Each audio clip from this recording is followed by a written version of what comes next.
phenomenal player. Unbelievable NFL career. You just finish it up. He's actually now in the front office with the Philadelphia Eagles on what is a nice day in Manhattan. Low 60s, a little bit breezy though, 13 miles per hour. And you get a chance to see Deuce Vaughn and the Wildcats right away. Texas Tech wins the toss, defers to the second half. About 11,000 in their Bill Snyder Family Stadium today. 21st meeting between these programs, dominated lately by Kansas State. They've won 4 straight and 8 of the last 9 matchups. Malik Knowles back to return this kick from Trey Wolf. And off we go in Manhattan. A touchback to begin things. You might notice no Joshua Youngblood back. He is not going to play today, undisclosed reasons. Here's Skylar Thompson, the Big 12 Offensive Player of the Week. Career-high 334 yards through the air and 3 rushing touchdowns as he led him from behind in Norman. Just didn't blink. You know, just a tough dude, experienced guy. And that's the difference. You know, you talk to both these teams. It's these close wins and losses. K-State gotten the better on last 8 out of 9 matchups. And Thompson in this offense, 9 new starters. That includes all 5 on the offensive line. That and the fact they've been playing from behind the first 2 weeks has you looking at numbers that you don't normally associate with Kansas State's offense. 80% of the yards have come through the air. This is Phillip Brooks in motion. Off play action. Thompson will dump it down to Brooks. And he's close to a first down in the first play of the day. Thompson to number 88. The lineup for Kansas State, a lot of new names up front. Really the only guy with any kind of experience coming into the season, Josh Rivas, who was the first O-lineman off of the bench last year and was so good in that role that he was all conference. And then offensively with the skill positions, Deuce Vaughn we've talked about. They think they've got some talented receivers. They just haven't necessarily shown up yet. Yeah, doing their best impression of a little air raid under 100 yards rushing, over 300 yards passing. Back-to-back passes to open this one. Vaughn's first touch, trying to slip out of McPherson's tackle, and he does enough to get a first down. And that's a big victory right now to get him on the ground. He was able to squirt his way forward to get the first down. Against this Texas Tech defense that last year made big strides in the first year under Keith Patterson, 30 points per game. That was the fewest that Tech had allowed in a decade. And you look at the numbers against Texas, they gave up 63 points, but you wouldn't have known that talking to the staff. They were happy with a lot of things, you know, a lot of work to do, a lot of open space. Too much last week. Here comes Harry Trotter after missing last week's game. They're excited to have the senior from Atchison, Kansas back as they try to get that ground game going. K-State, you can see a theme building here. Probably this is something they haven't done a ton of, matching those play actions with that jet sweep, fly sweep action. Obviously, that's something they've seen on tape. You can see it crease for a nice little 6-yard gain on first down.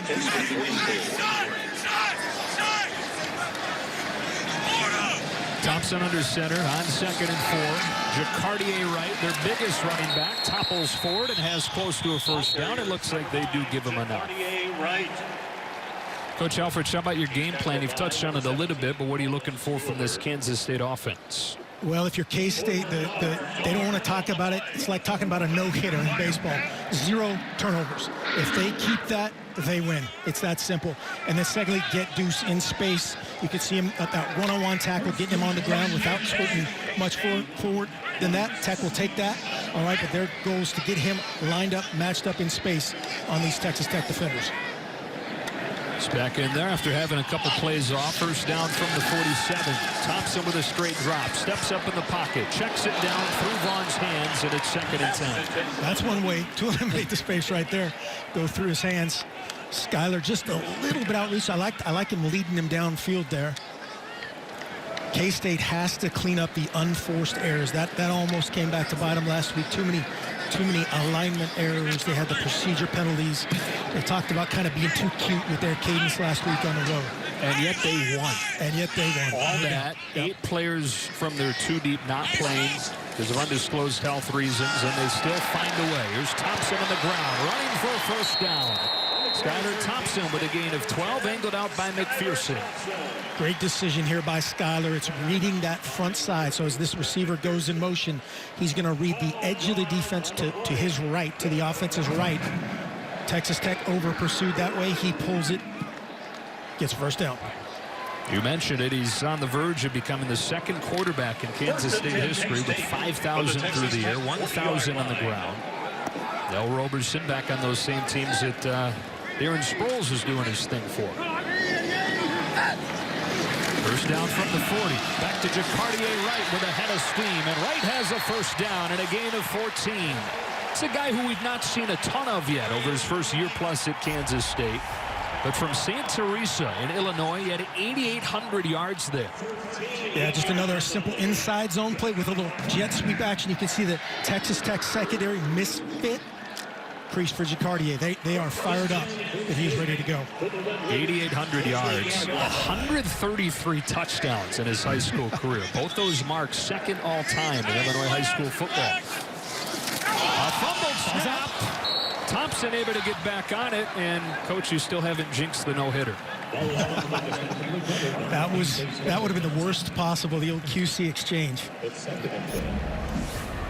See what happens here. This is, oh, that center just double clutched it. You see that? That's, wow, that's not what you expect. Working Noah Johnson just double clutched it there. Skylar Thompson, lucky to get that ball back. Rico Jeffers almost beat him to it. Second and 10. Play action again. Heavy dose of it early on. Jeffers gets chased and forces the errant throw. Rico Jeffers, the senior from Garland, Texas, who's really off to a good start this year. Yeah, good redirect there by Jeffers, trying to peek and take a shot downfield on this naked. You'll see him redirect, run over the top for Skylar Thompson. Good decision here. Just dirt it and live for third down. Where Kansas State has really struggled. They've been the worst third down team in the Big 12 at 3 for 22 this year. Yeah, you talked about it last week. All the procedure penalties. Let's call it what it is, a horrible effort on third down, and you still win. This could be an illegal formation if the tight end runs downfield. See any flags yet. Thompson lets him rip. End zone shot, and Knowles couldn't hang on. Off his fingertips, and it's fourth down. Had Knowles clean on the post. Oh, boy, he'll want to have that one back. Thomas Leggett, his eyes in the backfield on third down. You don't expect that. The backside safety not getting there. We mentioned just 2 returning starters on this Kansas State offense. Thompson, one of them, Knowles the other, and just 1 catch from Malik Knowles through 2 games. It is a fake. So they run a fake field goal, and it comes up short. On the fake, the carry by number 43, Jack Bloomer. Both these teams had huge swings on special teams last week. Jalen Hutchings. And a fake field goal attempt here on the first Kansas State drive. That is called all the way. They're trying to work that wing with the holder, and they got a chance. They just don't quite finish their block inside. You got to give Tech credit for the reaction and the awareness. Coach Kleiman tried to steal a possession to keep the ball out of this hot Texas Tech offense. The holder's the punter, Jack Bloomer, who got 6 when he needed 10. And so Texas Tech goes to work for the first time.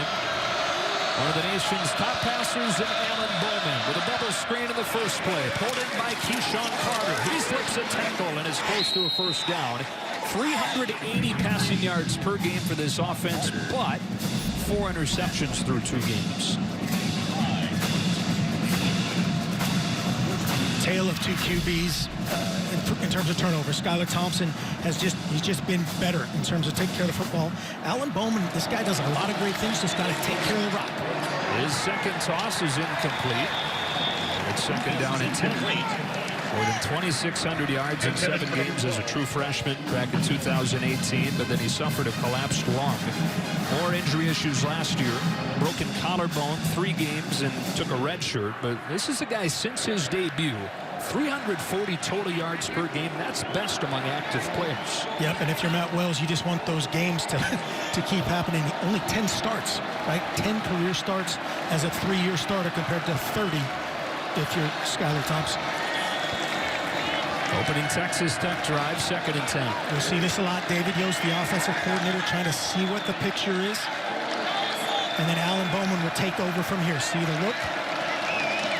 Really taking a lot of pride in getting him in the right play this year. Goes underneath through the hands throws and incomplete as he looked for the tight end Kuntz. 3rd and 10. Yeah, looked like a pretty good spot. It's a little high. You'd like that ball more like in the armpit of Kuntz. Kuntz will tell you he should have had it.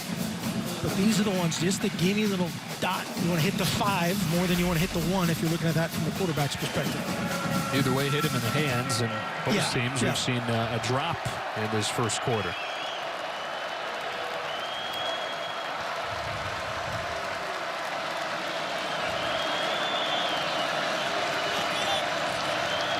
Change of protection here.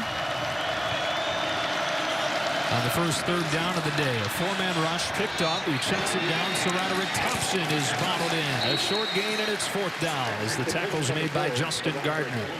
Great wrap and finish there by Justin Gardner. Roderick's another guy that they're excited about getting on the perimeter, getting in space against these guys on for K-State. That time they got him on the ground. 2 3rd down stops. We'll see if we have any other hijinks here on 4th and 7.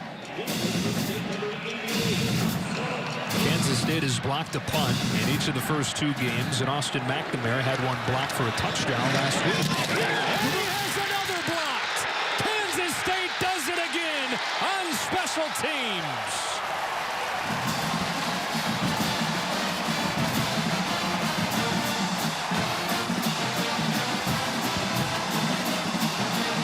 I don't know what is in the water in Manhattan, but year after year they find a way to make an impact in this phase. Joe, you talked about it. You've never talked about special teams this much. We got ends up really 2 free hitters. Does a great job reducing his shoulder. As you see, 24 recovering the ball. It was Derek Bowman that blocked it. Bowman blocked it. Yep, great effort by him. But that comes from the exact same spot as last week. And Matt Wells was worried about this. He talked about it. He said, hey, they know our protections. We know their weaknesses. We'll see what happens. Right into the short side with nowhere to go. And Jacob Morgenstern brings him down with a flag down. The carry for K-State. It's a penalty flag at the play. Special teams will be huge. We talked about it beforehand. We thought Josh Youngblood would be a huge loss for K-State.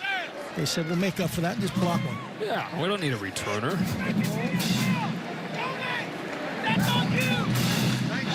Personal foul, face mask, number 41, defense. Half the distance to the goal, automatic first down. Tuda Salam, our head referee today. That goes on Morgenstern. And it'll make it 1st and goal for the Wildcats. Yeah, Morgenstern was just fighting to set the edge for the defense. And you'll see him here. He's just fighting to keep that edge, and just got too high. Duke transfer made his first start last week, had 5 tackles. He blocked a punt for Texas Tech. Nicknamed Big Cheetah. Love that. The Cheetahs, they call their DBs there, and he's big, so he's Big Cheetah. 6'4", 220, playing that spur position. Another flag. Yeah, looked like we had some movement. I think it was a left guard. A little bit reminiscent of this morning, TCU and Texas. Yeah, TCU and Texas off to a rough start. Number 63, offense, 5-yard penalty, first down. If you're Chris Kleiman, this is not what you want. This is, they drilled this home last week, and there's a special team story from last week. So much happened. I mean, they lived an entire season worth of big events on special teams in 1 week.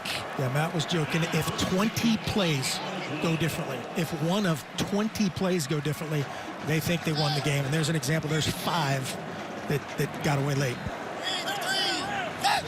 False start makes it 1st and goal from the 12. Thompson floating one to the end zone for Briley Moore, but incomplete. Good coverage that time from Morgenstern. 2nd and goal. Just a little too much air. This is one of the toughest throws. Is this where they talk about reducing the field? He's just trying to get this up and down over the top to get it turned over. Just a little bit too much air. Gives Briley Moore no chance, and Morgenstern making up for the face mask. This guy that's been Skylar Thompson's favorite target so far. First-year transfer from Northern Iowa. Team-high 10 catches. That one falls incomplete. 2nd and goal. Out of the eye, they fake to Vaughn. Thompson scans the field, zips one, goal line, touchdown!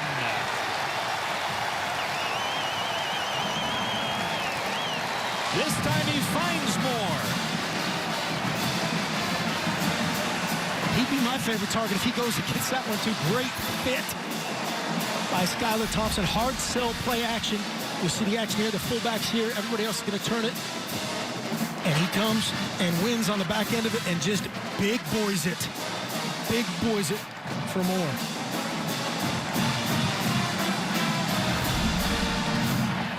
Second touchdown for Briley Moore, who was a two-time all-conference player at Northern Iowa, then suffered a season-ending injury in the first game last year, transferred into Kansas State, and longtime friends with his quarterback Skylar Thompson, back to their Little League days growing up around Kansas City. Extra point is good. It's 7-0. It got started on special teams, as so many times it has at Kansas State through the years. The block punt sets up the game's first score.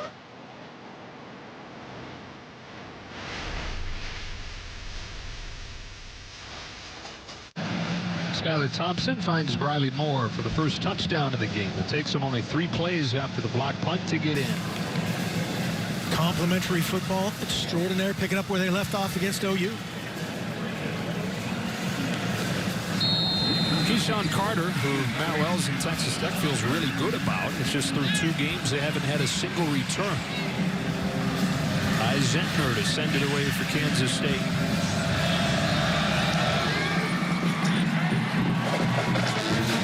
Oh, he thought about it. He was getting greedy. He said, here's my chance. Instead, he lets it fly out of bounds, and Texas Tech will have it at the 35-yard line. First down, Kansas State. Alan Bowman and the Red Raiders had to punt it away on their first possession. One of the most productive offenses in the country through 2 weeks. Back to work on the other side of the break.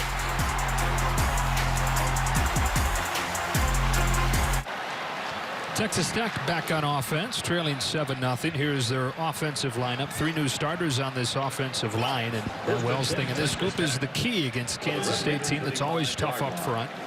A lot of talent at the skill spots and a lot of size. No doubt, and a scrappy, kind of overachieving front there for K-State they're going up against. It'll be a good matchup.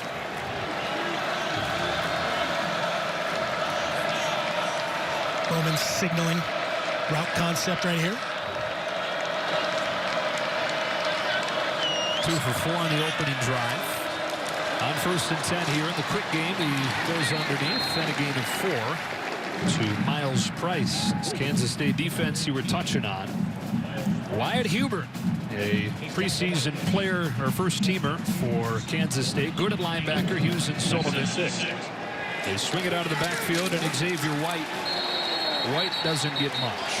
And a part of the defense that Kansas State is wondering about, or certainly were wondering about prior to last week, was the secondary. Out of the 5 players back there, there are 4 that are either new starters or playing a position for the first time.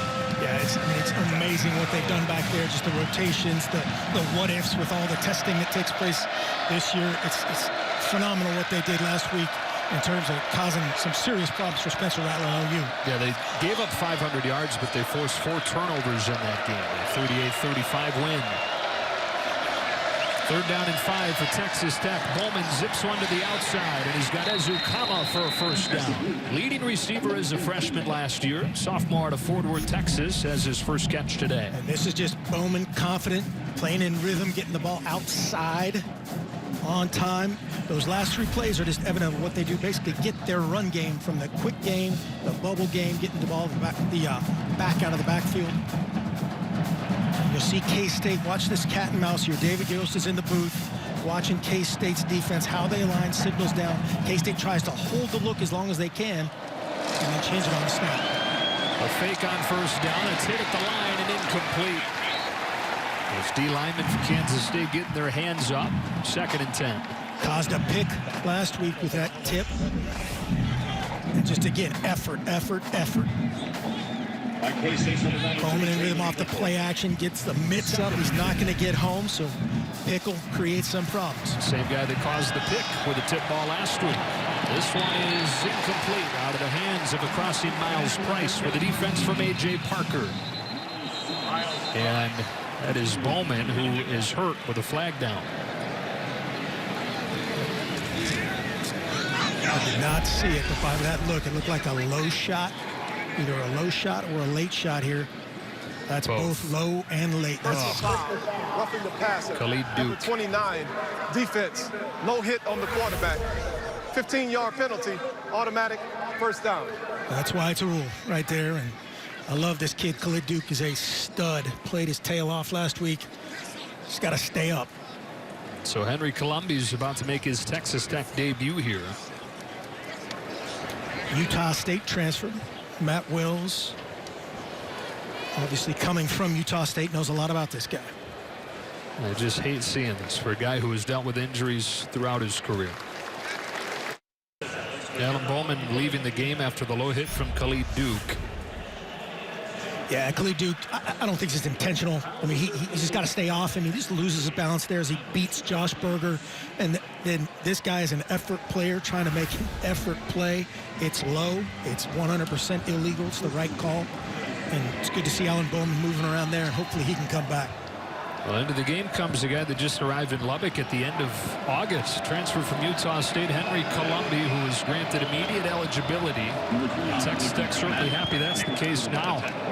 Handed off to Sir Roderick Thompson, who's swallowed in the backfield by Echo Boyd-Doe. Well, Colombi from a football factory in Florida, Chaminade. As you see, Bowman put just a little bounce in his giddy up. At least trying. Absolutely. The hardest part about that as a quarterback, all your weight's on that. How he was, all the weight's on that foot.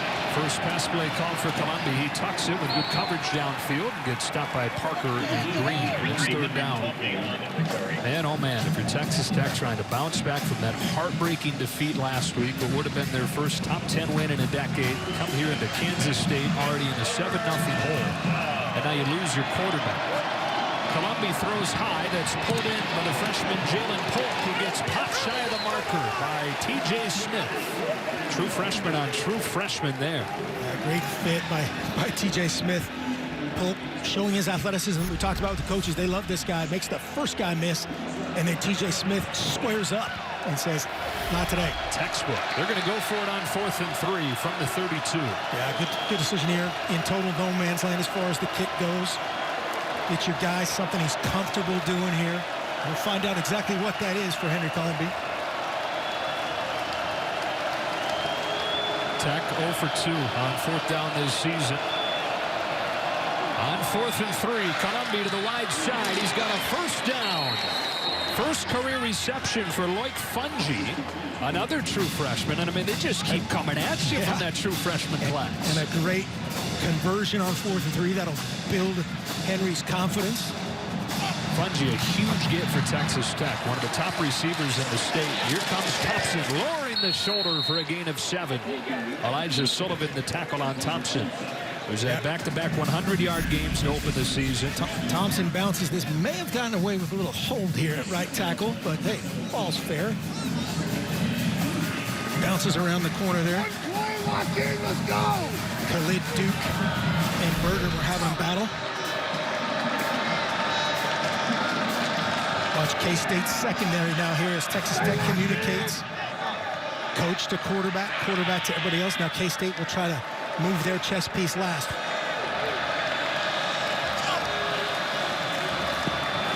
Straight downhill, Thompson. He's got a first down. We're talking about that chess match. And you mentioned earlier that when they go slow, he gives the freedom to Alan Bowman to rearrange things at the line.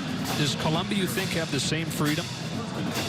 Quick answer is yes, but not as much. That's how they're built. David Yost, the offensive coordinator there, excellent football coach. We get more into him later. That's how they're built. It's the Mike Leach, it's the Gary Pinkel. It's get on the field, let the quarterback get us into the best possible play versus the work. The quarterback always has the last move in these offenses. That worked out okay at LSU last week for Mike Leach. And again for Colombi, he's been with his staff before at Utah State. Exactly. Lofting for the corner of the end zone and Keyshawn Carter, but out of his reach in it's 2nd and 10. So he just transferred. He just got there a month ago, but he's not brand new to this playbook. Exactly. The words are going to make sense to him. The concepts are going to make sense to him. You make some changes, just in terminology and something you called Logan, you might call Lubbock, but it's a little translation. Right there, if he hits the top of his drop, gets that ball out, he's got a corner out for a touchdown. So that pre-snap communication.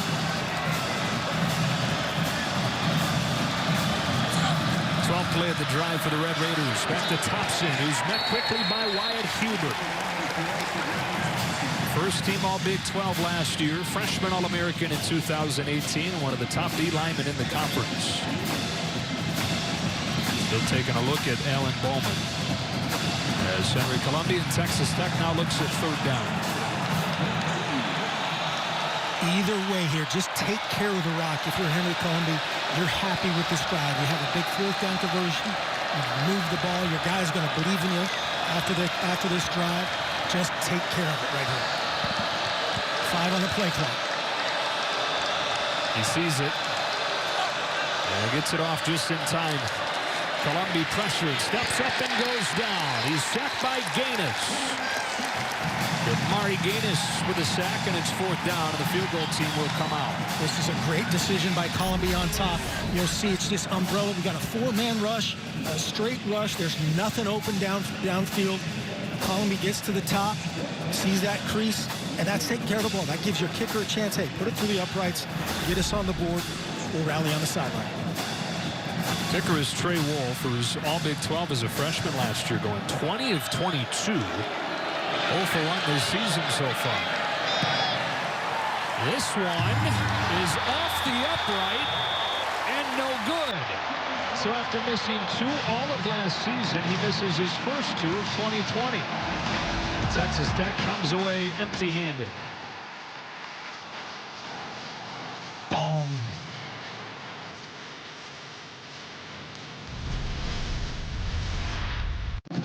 K-State's defense bends but doesn't break. It's a little bit of help from a missed field goal, and this is how you teach celebrations. Ow! See, there's a 100% chance that's a defensive tackle right there. Never seen a quarterback do that. No. The hair would be, or the helmet would be on. Maybe a ball cap and a nice little 5. Right. But the helmetless headbutt that's not happening. That's either a fullback or defensive tackle. Alan Bowman continues to try and get back into this game. There's Deuce Vaughn, runs into a wall on first down. Somehow gets 4 yards out of it. You mentioned earlier 5'5", 168, but he is strong. He is packed, and in his running style, he gives guys an edge and does a great job. Just his little chair cuts. He can stay square, and he stays powerful. That's the secret to those little guys.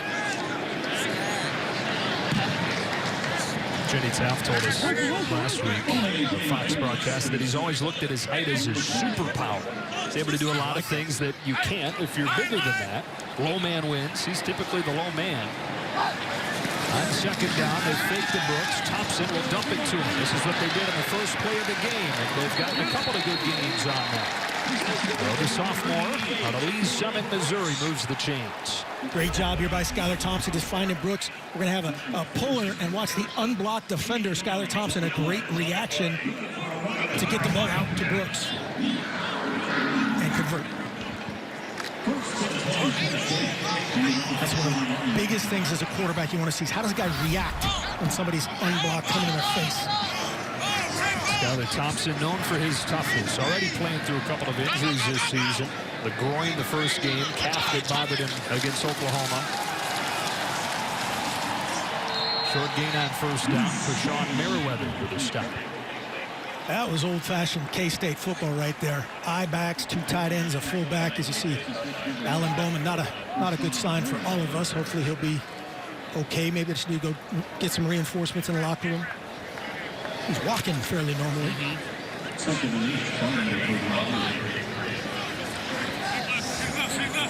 Back in a more modern football here. Out of the gun, spread it out a little bit. I don't know who they are this year. Trotter again. Crashes forward for 3. It's 3rd and 5. Just keep as this game goes on. You're going to see more play action off that same look. We've seen that. That seems to be their little flavor of the week. Jet sweep motion with the tight end off the ball. Set up a lot of things. 3rd and 6. Here's that down again. Chris Kleiman laughed at us last week. We asked him, Coach, what's the secret? He said, I don't know.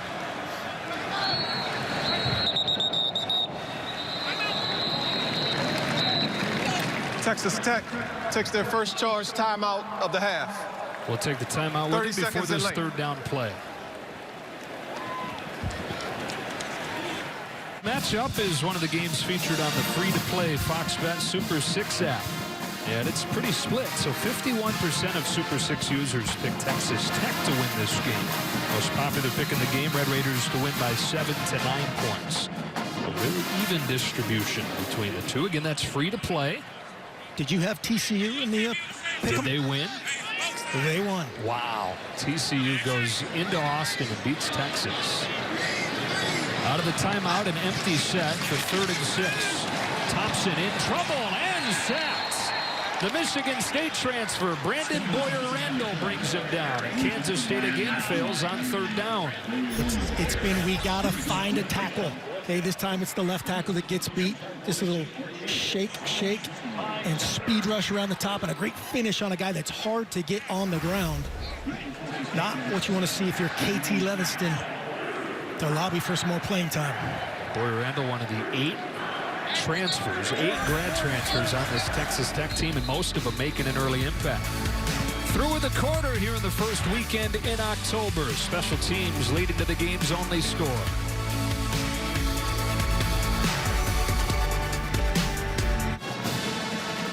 Team comparison sponsored by Credible.com, and really the separator in this game has been the special teams play. That one right there. We thought this was going to be a little bit more of a back and forth offensive show. The defenses, they watched some film last week. And a little help from that goalpost. Yeah, this field goal on Texas Tech's last drive. They sent Adrian Fry back to return this punt from Ty Zenter. Texas Tech blocked the punt last week's game. They came after this one, didn't quite get there. Fry calls him off, bounces at the 30, and down at the 32. So Texas Tech to take over again. You've touched on a few times the mind of David Yost, which you got to experience a little bit at Oregon. Yeah, this guy's a great football coach, and he's not Jeff Spicoli. He's not Jeff Daniels. Yeah, he brought this hair out. He told me because when he was at Toledo, he's like, hey, I didn't want to be some guy from Toledo. I want to be, hey, who's the guy with the hair from Toledo? Yeah. And it just stuck with him. But very, very smart football coach, an excellent coach of quarterbacks. He's going to, I think he lost a couple hairs with Bowman going out there and going to Columbia here. But this guy, he coaches through the quarterback's mind. I think a lot of people coach at a quarterback or coach to a quarterback. Very smart guy, excellent coach. A bubble screen in the first play here. Miles Price keeps the legs churning, gets belted by Sullivan after a gain of 3. What's the difference coaching at a quarterback versus coaching to their mind? A lot of guys tell people what to do, right? Like you could tell me, I don't know, Chinese calculus, but I have no idea what to do with it. I don't know. You have to coach through what your quarterback can do, and it's different now. Like we just talked about a little bit now versus Bowman. Columbia flushed out of the pocket. He takes off, gets a good block from Trey Cleveland, his freshman receiver, and it springs him for a first down. There's an old adage, right? I've told him 1,000 times. You better find 1,001 to get it right. Columbia again. I'm impressed by his eyes downfield. Khalid Duke causing troubles again for Berger. He makes it right, converts a first down. Originally from Hollywood, Florida. He saw some time at Utah State. Put up good numbers there when he got an opportunity. His first one at Texas Tech here. He retreats and dumps off a screen. So Roderick Thompson tripped up in the backfield. That is Elijah Sullivan, who the defensive coordinator Joe Klanderman says is their most underrated player. Just a great effort there by the 0-digit, new this year, obviously. Great pursuit. Perfect call there by Coach Klanderman. They rolled the coverage to that side pre-snap. They had the screen on. He won the chess match on that play.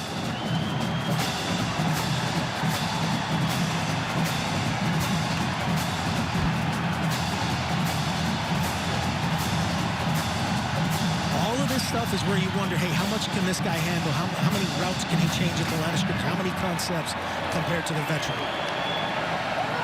And the quick game to the sideline. That's caught by John Holcomb. And the true freshman from tiny Wellington, Texas, has his first career catch, 3rd and 6. What did they say about Wellington, Texas? It's close to nowhere. Town of about 2,000 people. Set up a nice 3rd and 7.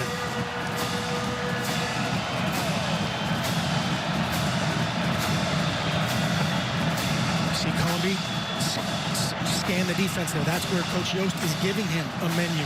It could be one guy changing his route based on the leverage of the defender. K-State trying to give him a cloudy picture to look at. Two-man bail. He throws behind Holcomb, and it's 4th down. Had a couple guys open. Had 2 guys wide open. Yeah, he'll want that one back. Good call. Good bluff there by Joe Klanderman, the defensive coordinator of K-State. That's enough sometimes for these young QBs or inexperienced QBs. Just missed a layup right there.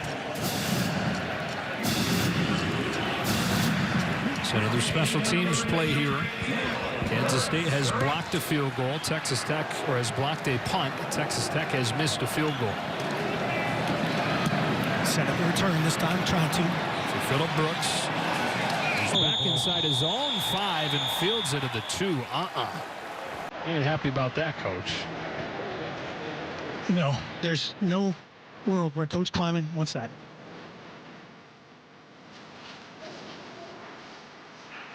Texas Tech Red Raider right there. That's right, originally. Kansas State backed inside its own 5 after the fair catch taken by Brooks. Trotter trying to give him some breathing room, but they will lose yardage as Tony Bradford swallows him up. And again, it's a special teams play that is proving to be big. Yeah, Texas Tech wins this one. There's nobody that wants this ball caught in this situation, and he knew it right away. Probably a good time for Coach Kleiman to have that COVID mask over his mouth as he's talking to the special teams coordinator. Covering up more than your breath in that case.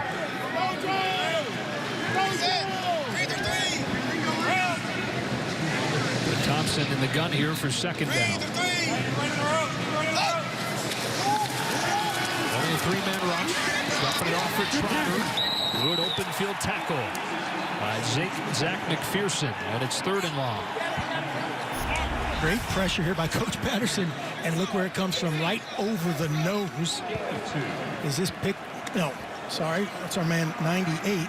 Nick McCann. McCann causing some big problems for Skylar Thompson to get the ball out again, way before he wants to. Texas Tech a play away from winning the field position battle here early on in the 2nd quarter. 3rd and 9 for Kansas State.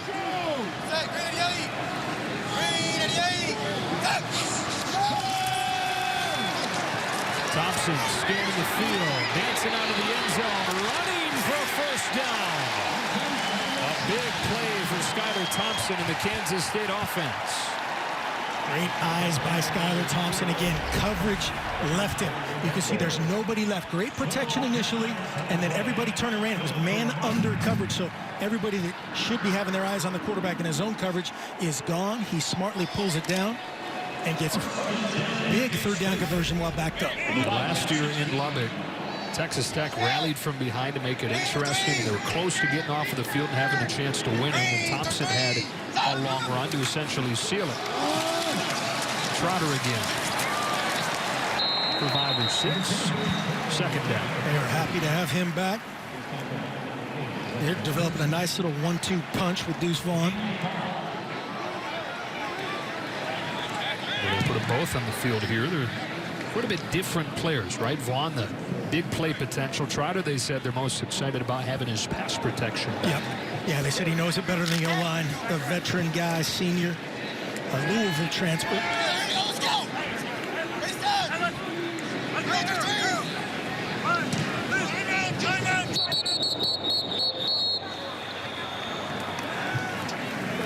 Kansas State going to take a timeout before this 2nd and 4. Back in a moment.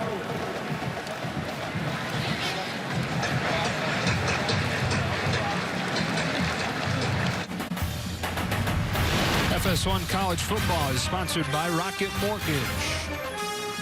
Back in Manhattan, Kansas, 7-0 Kansas State. Skylar Thompson has joined Al Roberson. It's the only quarterbacks in program history with 5,000 passing yards and 1,000 rushing yards. So impressive, and especially how he's done it against who he's done it.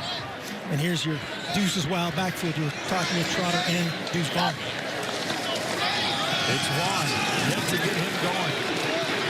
He's got a 1st down. Number 22. Deuce Vaughn, who's averaging 9 yards per touch this season, had just 9 yards total over his first 3. And this is helping your buddy out. Watch my man, Trotter, coming out of the backfield. He's not happy the ball's not in his hands. Goes down and cuts down this Texas Tech defender. Deuce Vaughn can get vertical and get a first down. Great effort. You see Noah Johnson also out there in front, big 69. 2 games into his college career, he's already the one that you circle when you're the defensive coordinator getting ready for this offense. He's already the one you circle when you're sitting there watching at home. First down at 10, and he dropped to let him develop. Thompson heaving one down the field. Double coverage and incomplete. Looking for Knowles. Good defense from Fields and Leggett. A great recovery that time, and you said it from Leggett was there late to pinch that off. It had to be a perfect throw. Again, good protection up front this time. Got a puller, no play actions, drop back pro.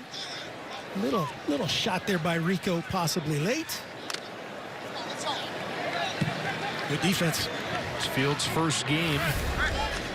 Starter all 3 seasons at Texas Tech.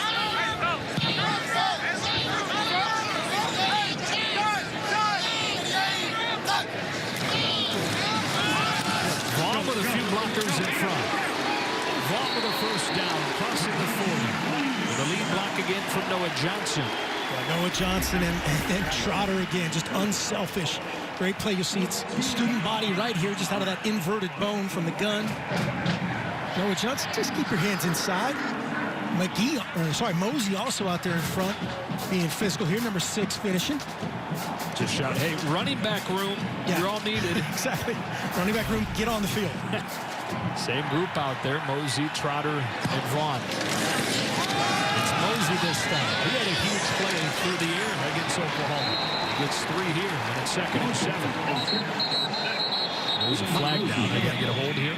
Looked like it there on the front side. Ran the same play the other way. That's great to see. You can do it both directions, and Deuce Vaughn gets out in front this time and gets a great cut on the perimeter. We'll see the penalty. Holding, number 70, offense. 10-yard penalty from the previous spot. First down. Takatory Leviston. Yeah, still trying to get this tackle rotation down. Can't see him here. He is right there. Yep, no doubt about that one. Good call. There's a great finish by Trotter. You see Deuce Vaughn's guy, cleats in the air after getting cut down. Great effort by both those guys, being unselfish. All 3 of those guys.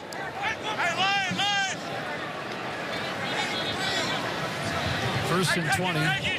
Mosey motions out, so an empty set for Skylar Thompson. He faces a 4-man rush. Blitzer comes free, lets it fly down the sideline. Incomplete with a flag. They got that speedy running back on a linebacker matchup that they were hoping they would. And Boyer Randall had to get in his way to have a chance. And now Thompson slow getting up. Just good scheme here. The matchup outside to the left that we can't see is Boyer Randall, 6'2", 235 on our man Mosey, who can prove to be a great route runner, speed back. Boyer Randall is in unfamiliar territory out there. How about this hit, though, that Thompson takes? Rico Jeffers was a step early on the last one. That was definitely a step late.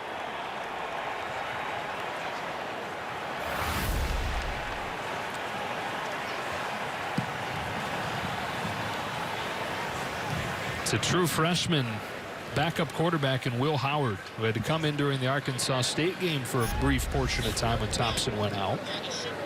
And he's getting ready to come in again here. Yeah, just late. It was not a low and late, just late. Got his head out of it. With targeting, number 6, defense. 15-yard penalty, automatic first down. That is a huge Pass deal. interference, number 2, defense. That penalty is declined. The previous play is under further review. So they're going to take a look at this. If this stands, Rico Jeffers, who is one of their leaders on defense, their second leading tackler, will be disqualified. Yep, and from that angle, that's correct. As soon as, again, the crown of the helmet goes down, I'm sure we'll try to bring in Mike Pereira to verify this, but as soon as that head goes down, that's when the alarm goes off for the officials, and it should be for the player to get your eyes up, your face up, and keep it clean. Mike, what do you think? Hey, Joe, what's nice is for a coach to know the rules. That's really. Hey, I told the officials I knew the rules all the time, and they never bought it. It feels so right to hear that, and it's absolutely targeting because you just can't lower your head, period, and make contact with any part of the opponent's body. So you can forget about the quarterback being defenseless and he didn't hit him in the head or neck area. That's all fine, but you can't lower your head and hit with the crown of the helmet, as you say. Crown of the helmet, by the way, is from the top of the helmet opening all the way around at 360. So to me, this is the right call. This should certainly be confirmed. And adios to the player who decided to lower his head. That would be Jeffers, and unfortunately for Kansas State, same thing for Skylar Thompson, who saw walking off with the training staff. Yeah, this rules in. We got to get rid of this movement. That action, as Mike was talking about, get the head out of the game of football. We got to preserve football, and that's the move again to keep it. Moms and dads and everywhere. That's the one we got to get out of. Players, we got to get that hit out of it. And it's hard. Again, that wasn't cheap. That wasn't intentional.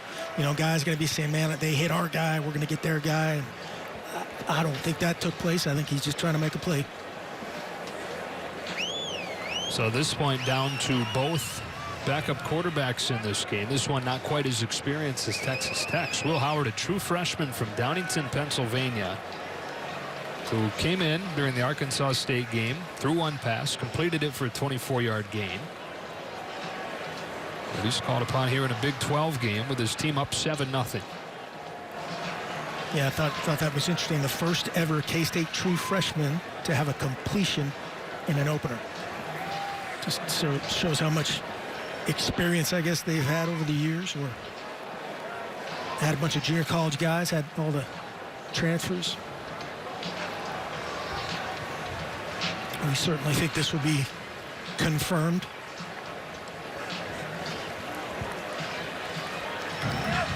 After review, the ruling on the field of targeting is confirmed.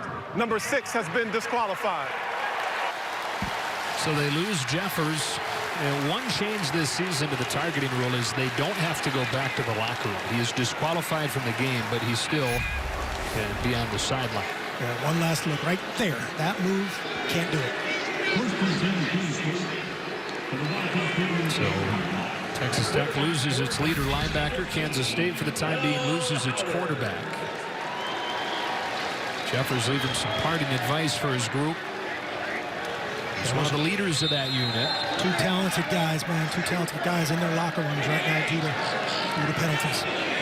So now Will Howard comes in, hands it off to Deuce Vaughn, slips through a tiny hole and gets 8 or 9 in the first play after Thompson leaves. Yeah, you're going to get a heavy dose of that. Exactly. Now, huh? Both offensive coordinators, their backup their backup quarterback goes in, they go to the ground.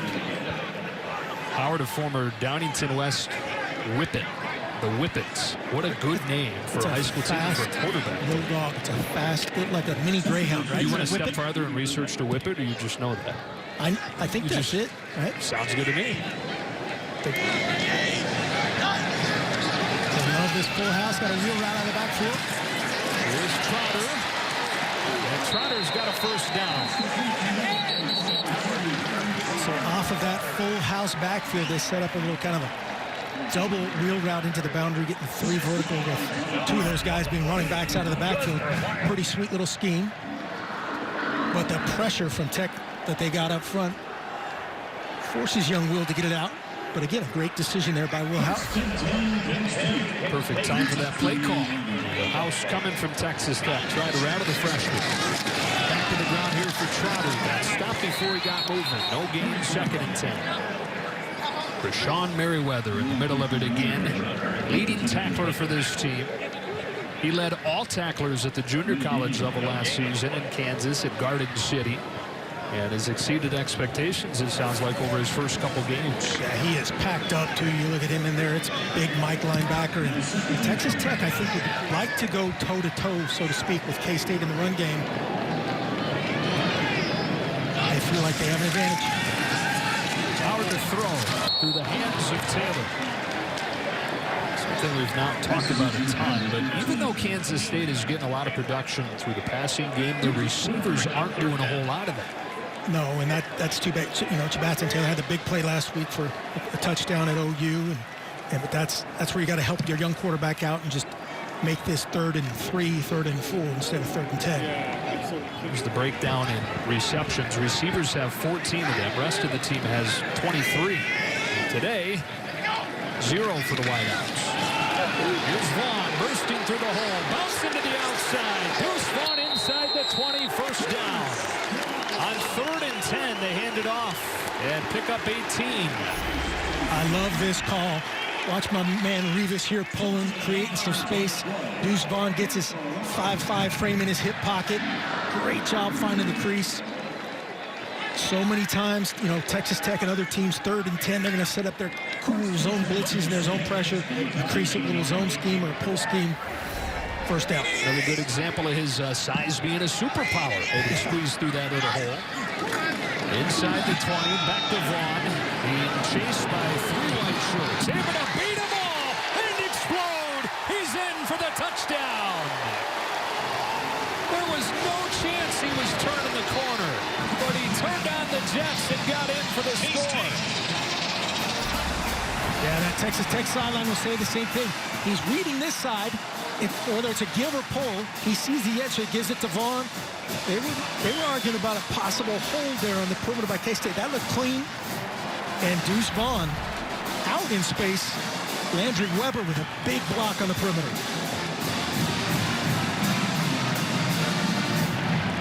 What a drive, especially consider everything that happened on this drive. The fair catch at the 3. Yeah, bailing out Phillip Brooks a little bit. They go 97 yards in 13 plays, covering half of this second quarter. Taking a close look to make sure he stays in bounds. Turns the corner, slaps away the big mitt of Keyshawn Merriweather. Clean. That was good from my angle here in Manhattan Beach. Extra point is good, and Kansas State on a drive that begins at its own 3. They lose their starting quarterback, but they still got Deuce Vaughn, and they've got a 14-0 lead midway through the second. That's known as a tease, Coach Helfrich. I know you're still new to the I need some more words like that. I need the lingo. We taught you UVS, not UVS? tease. I got no idea EVS, not UVS. See? We're learning. PBS? Is that the same? That's a TV thing, too, sure. Deuce Vaughn, a touchdown run on that drive. He was quiet over the first quarter plus, but he touched it 5 times and had 68 yards on that drive alone. Texas Tech trying to figure things out on offense. A group that scored more than 40 points per game over the first 2 weeks. Getting shut out so far. And against Kansas State, this is over the last few seasons. Typically, they have had issues. This season, they're without Alan Bowman. Left the game with an injury earlier. And the Columbians come on, and they've managed only 64 yards total. Yeah, just got to get it started. Get Columbia confident. K-State certainly playing on the front foot in all 3 phases right now.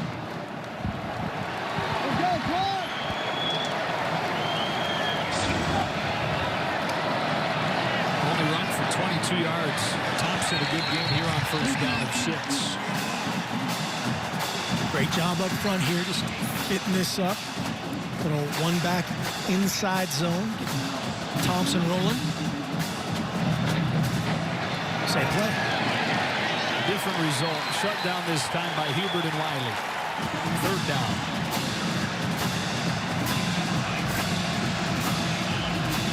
Third and 5. They'll probably get up and simulate the snap, take a look at things. Back-to-back plays pre-called.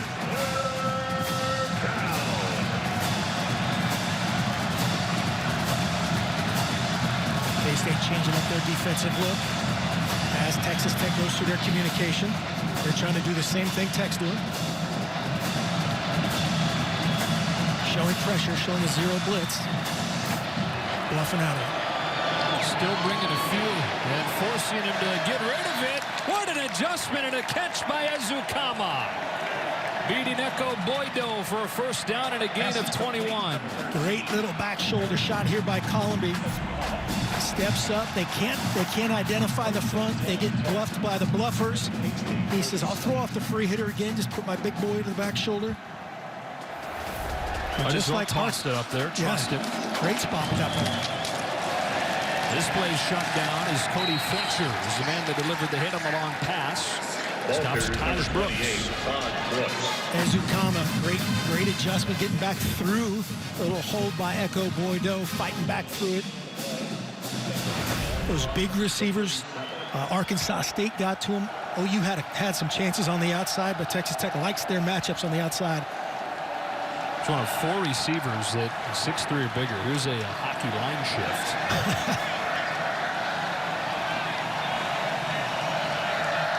Got to be concerned here now if you're Tech. Eyes on that play clock. Down to 3. Aren't you arguing if you're an offense, we had to sit there and wait for you to bring all your guys on? Yes, and that's defenses are doing that more and more where they're trying to match, and as you said, put in the line change. Well, here's that line change. Texas Tech substitutes on offense. You'll see the umpire come in and shut it down, hold the snap, and now watch this. The entire team. This is the penalty killing unit 3. They're taking coming their in here time for the Kings. On, though, oh yeah, that's the old defensive move. Come out there, kind of, especially like the defensive lineman will take an hour and a half. Right. The only way you can get out of that is not so. Or call a timeout and avoid the delay, which Texas Tech had to do. 2nd and 10. They'll step into one over the middle. He's got it for a first down. Keyshawn Carter. Ball was fit into a tight window by Columbia for a gain of 14. Yeah, I love the rhythm there by Columbia. Just the timing of it, the RPO. They were changing their look on defense, and he fit it, just like you said. Quick snap throw again to Carter. Tackled by Justin Hughes. Carter's loading it up. Watch the timing here coming off. He's reading that linebacker or that area. Great fit into that zone coverage.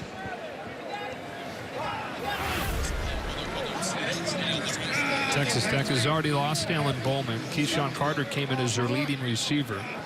Has been again today. Hey, Roscoe, what happened, man?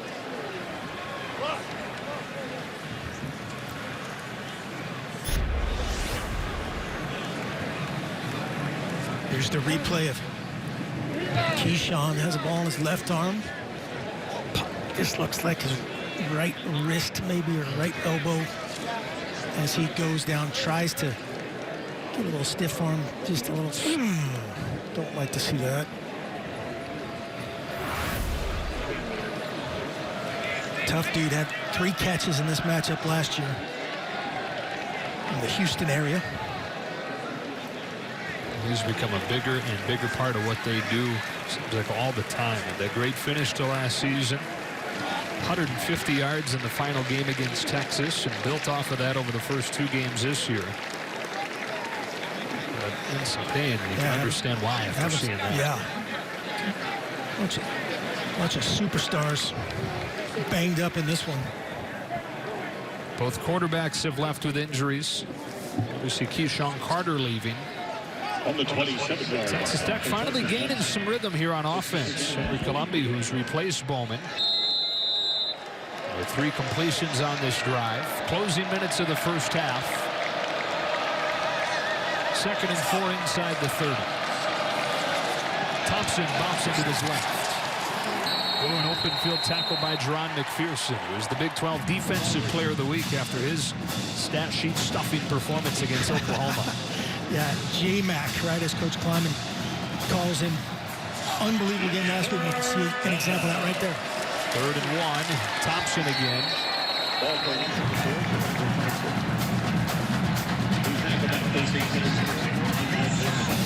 And it is enough for first down. Ethan Card up front for Tech. They're giving him fits on the edges. You watch the left tackle. Columbia down the sideline to the end zone. Incomplete. Out of bounds. TJ Vasher went over the top to catch it, but was out of bounds, and it's 2nd and 10. TJ Vasher, we were wondering that big number 9 from Arkansas State. Jonathan Adams, a huge day, and this big number 9 was looking for a big day. Goes up, gets in, watch the right foot. Heel comes down out of bounds. He's out of bounds. Great catch, unbelievable catch. The toe coming down like that, it's the heel, once it hits, that puts him out of bounds. You can drag your toe, but if you're going toe to heel, the whole foot has to come down in. And if you're Vasher, you're telling your quarterback, hey, man, I'll save you some more space next time. And if you're Columby, you know, he can't really put that one in a better spot based on the route that T.J. Vasher gave him. You want to hold the box if you're a receiver. Right there, the quarterback's thrown into a shoebox, a little tiny box between him and the sideline.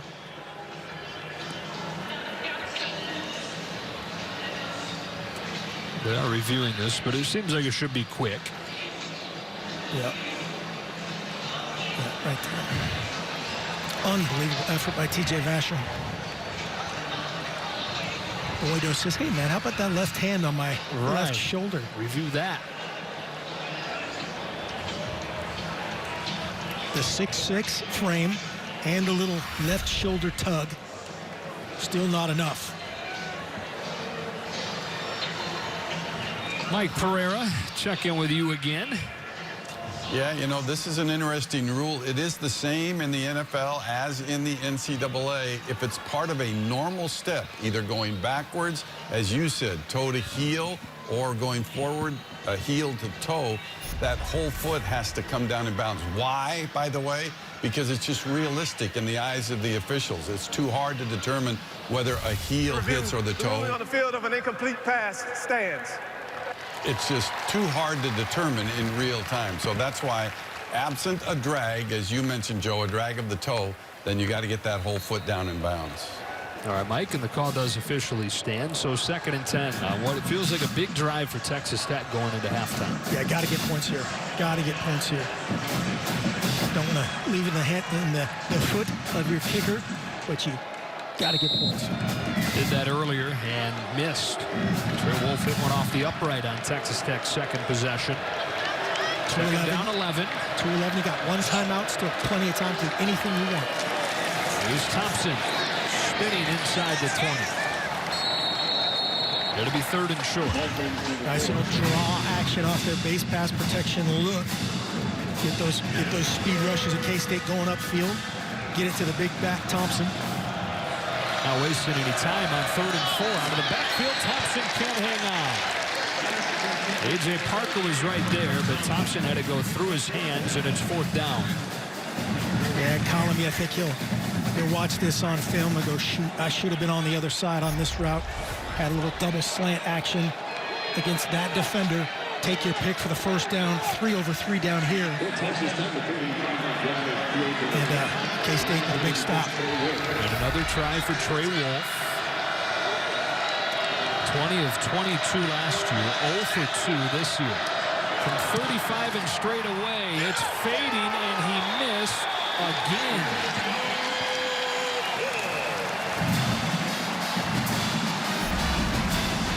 Just a push. Looked like a clean snap, clean hold. Take a look at it. Yep, that's clean. Just pushes it 4 feet. Usually see the overcorrection to the left off the doink off the upright. Boy, a much different game if you get even if makes on those two. Absolutely. Instead, it's still 14-0, 1:44 on Kansas State with 2 timeouts. Coach Tommerdahl there talking to his guy. Long time experienced special teams coordinator. So no Skylar Thompson left the game with an injury after he was hit on the last drive. They start this one on the ground with Harry Trotter, and he gets 5. So feel like now K-State 2 timeouts, 1:36. Maybe just take a couple pokes like that, a little inside zone with your guy. See if they can pop one before you go true no-huddle mode. Before you truly trust the true freshman. Exactly. See where you're at. Right here, 2nd and 6. Let's huddle up. Be one thing if you were down 14-0. 100%, yeah. Just playing, feeling good about where his team's at. 14-0 in the lead. Columbia over there to support the specialists. That's a great move by him. Veteran move by the junior transfer. They get in the ground again. Trotter for 4, 3rd and 1. Same play. They're just getting a 2 tight end look and getting the play kind of checked the way they want to run that inside zone. Neither team taking a timeout, running that clock down before this 3rd and 1 play. They'll probably take a timeout here if they stop him now, try to block the punt. Obviously, again, we talked with Matt Wills earlier this week. He was very, I'm not going to say the word excited about the matchup based on the previous block punt. He was anticipatory of a great battle between both punt teams. And they'll have a chance here if they stop him to block a punt. Play clock running down. Still haven't broken the tackle. Or broken the huddle. And a timeout taken by K-State. Plenty to get to on the State Farm halftime show with Rob Stone and the guys. Just a few seconds. 14-0 K-State in this one. And that clock all the way down. Use a timeout. 18 seconds. Yeah, big decision here for Keith Patterson, the defense. You don't want to, all-out zero blitz, stop them and get creased for a huge play the other way. But by the same token, this is an opportunity for them to stop him right here. Conservative call. Trotter is short, and now Texas Tech will use that timeout.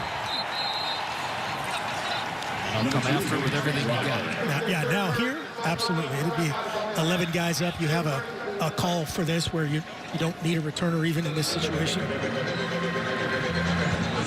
Usually something cool like, tsunami. Yeah. I don't know. I made that up. You just sit around. Geronimo. You sit around in the offseason and come up with those cool special teams names. guys. That's a special team. It's part of the job description. When you sit down interviewing a special teams guy for a vacancy, you say, okay, hit me with your coolest words. Good job by Coach Patterson there. That's a big stop just to give you guys a shot. It's just like taking a Hail Mary on offense.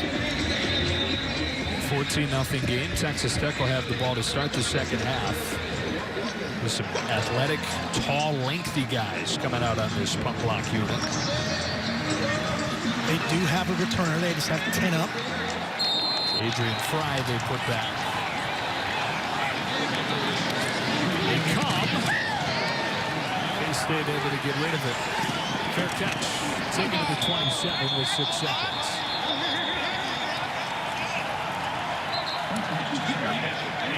So no harm done by getting stopped there, backed up if you're K-State. Great protection.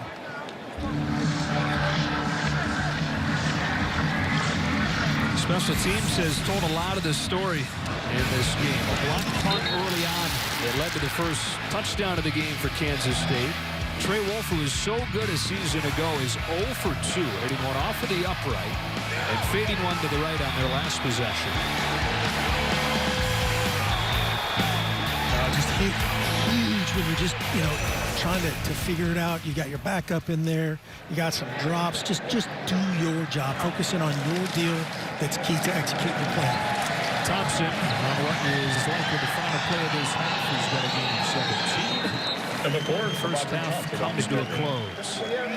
It's the first time in 9 years that Texas Tech has been shut out in the first half. Program known for its offense, and an offense that's averaged almost 50 points per game this year. Nothing through a half. Now we get you to Rob Stone in L.A. FS1 College Football is sponsored by Rocket Mortgage as we welcome you back to Manhattan, Kansas for the second half of this Big 12 matchup. Kansas State front 14-0. We welcome you back inside our LA studios. Joe Davis, Coach Mark Helfrich. Couple stories in that first half. Special teams a big part of it. Both teams lose their starting quarterbacks to injuries. Yeah, not the shootout we expected early on, but special teams we've been talking about all week, and that's been a huge deal. Alan Bowman going down with the low shot there. Khalid Floyd penalized, the long walkout. He came out and tried to give it a go after halftime warm-up. We'll see what he's doing. Thompson, only 28 snaps. Is that what it was in the first half for him, taking the illegal late hit, crown of the helmet shot from Rico Jeffers. And this is not a great sign when he can't transfer that weight forward. This is when, as a trainer, as a coach, you got to kind of go, hey, can you protect yourself? Are we going to be able to, sit in the shotgun and get rid of it? But this is just not a great. When that right foot is off the ground before anything moves forward, that's a bad sign. But you did see him. This is great work here by Bowman. Put his arm around the trainer and going, hey, dude, come on. Let me play. Let me play. He was kind of working the room all the way in. Just a few minutes ago, before anybody else was on the field at halftime, Gave it a shot, but it doesn't look like he's going to be good to go. Our first half stats sponsored by Zaxby's. Hand-breaded chicken and fresh ingredients made to order only at Zaxby's. A couple trips into the red zone for Texas Tech, but 2 missed field goals. So instead of a 14-6 game, this is 14-0 as Henry Columbia in the offense will have the ball to begin. There's a flag. Half the distance to the goal. First down, Texas Tech. And Texas Tech that'll back them up to open this first drive of the second half. Not necessarily the way you want to help Columbia get off to a good start, but again, plenty of time here for Tech. You'd certainly like to be sitting on 14-3 or 14-6 with your backup quarterback in there, but plenty of time. They're not going to change their offense drastically. K-State probably is going to change things a lot more based on who Will is versus Skylar Thompson. Tech, we've already seen they're going to run their deal. Handed off to Thompson. It's Roderick Thompson in the first half. 10 carries for 39 yards. He's somebody who's had more than 100 yards in each of the first 2 games. Maybe they can lean on him a little bit more. Yep, he's been great so far. 4 yards a carry. There's 4 again. So 2nd and 6. Columbia's first throw of the half is knocked down. And boy, Jalen Pickles getting himself a reputation for doing that. Yeah, and they're fired up about this guy. The one guy they said with some length where he can actually utilize it if it doesn't get to the quarterback. That big 6'4" frame, watch it won't get to the quarterback. He just became about 8 feet tall right there, knocking that thing down. Had one lead to an interception last week. He's knocked 2 down this week and makes it 3rd and 6.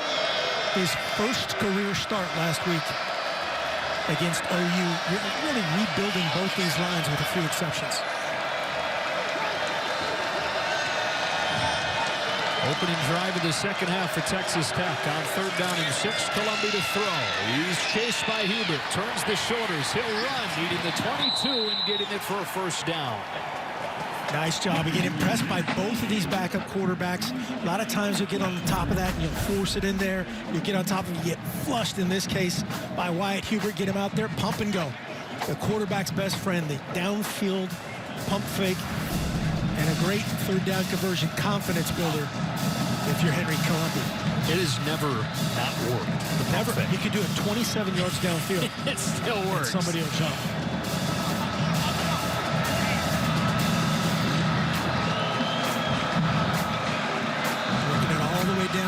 Surveying the field. Hubert got a great jump off of the edge to flush him off his spot. Columbia runs again and gets 8 on first down. Khalid Duke, unbelievable pursuit there. Both he's tapping out there on the. You don't see that too often. The 4th play of the second half, he's tapping out, but unbelievable effort there. Both he and Wyatt Hubert affected the quarterback. Happened before K-State was even set. They get it to Thompson, who's close to a first down. I think he's going to be just short. Thompson, physical guy. Get off the bus first guy. Right? Exactly. I mean, man. Oh, he did get pushed up.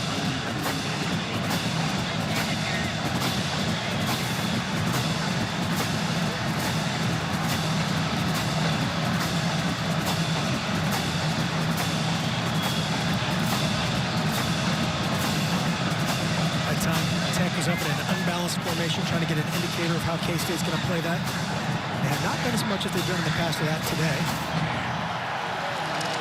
Just barely got it off, and in the jet sweep, here's Miles Price trying to break loose. Cody Fletcher hung on, and it's 2nd down.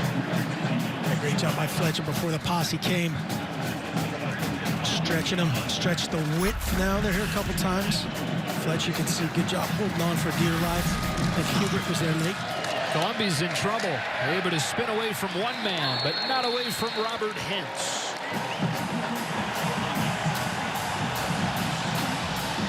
Great effort by Hentz. The second there on a second effort as Columbia steps up in the pocket. Again, that's good pocket movement. It just got collapsed. Good natural reaction to step up and keep it as a no gain. And so 3rd and 5 here in the second, or the first possession of the second half for Texas Tech. Showing a 4-man rush.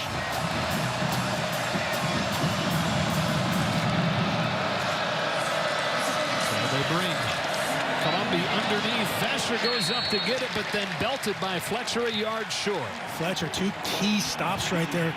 This is going to be 4th down, early decision here for Matt Wells. Too early to go for it? Is it less than a yard? It's about a yard. Let's go, Matt Wells. You're on the road. You're playing with your backup quarterback. Outside the 40.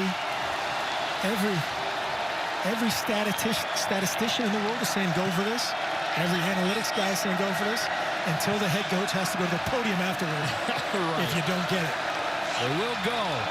4th down and 1 off play action. Columbia dumps it to the tight end, and Kuntz has a 1st down. The analytics win this one. Love it. Great job. Great call here by Yosti. That's a lot of confidence in Columbia. Everybody's counting on this downhill run by Sir Roderick Thompson. Spill the tight end out the back door. Great spot. Big conversion. Good downfield block by TJ Vasher. Inside the 40 now. Columbia well protected. Dumps it off to Thompson. Runs away from Sullivan. Sir Roderick Thompson inside the 30. So Roderick Thompson on the catch. This is a great job just playing to Columbia's strengths. And you can see he has a great feel for when to step up, when to get rid of it, put the ball in the right location there for Sir Roderick Thompson to do something after the catch.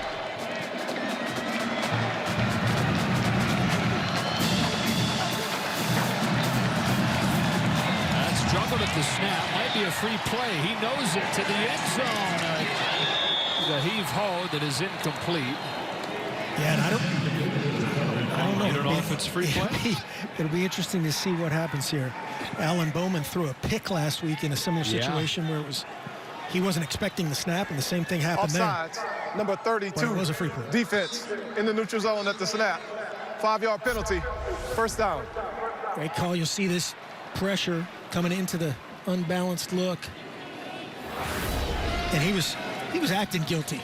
Yeah, he stopped. Don't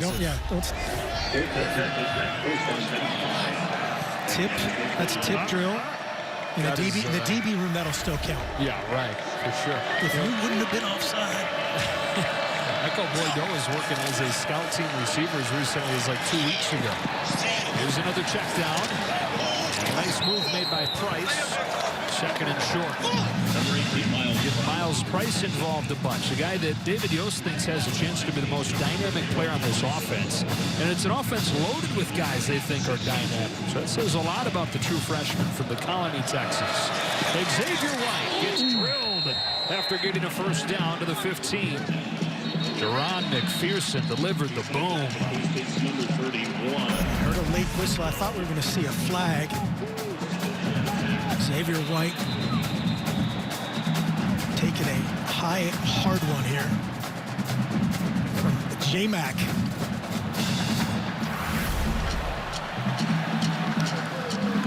I think they're going to... We don't see a flag, but is there a... I thought I just heard something about review. We're not there. We're in Los Angeles. We can't see a flag. We can't see... We got the most beautiful monitors you've ever seen. Exactly.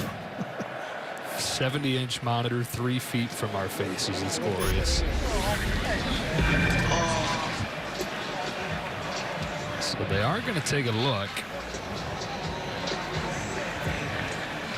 Yeah, the head is definitely down. That's the action we talked about earlier. We don't want to see the running back in this situation. Is not, it takes out the defenseless, but that...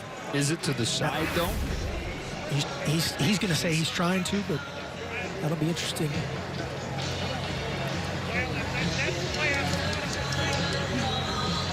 There's already been one player thrown out of this game for targeting. That was Rico Jeffers of Texas Tech. Yeah, it looked like he redirected to the side enough.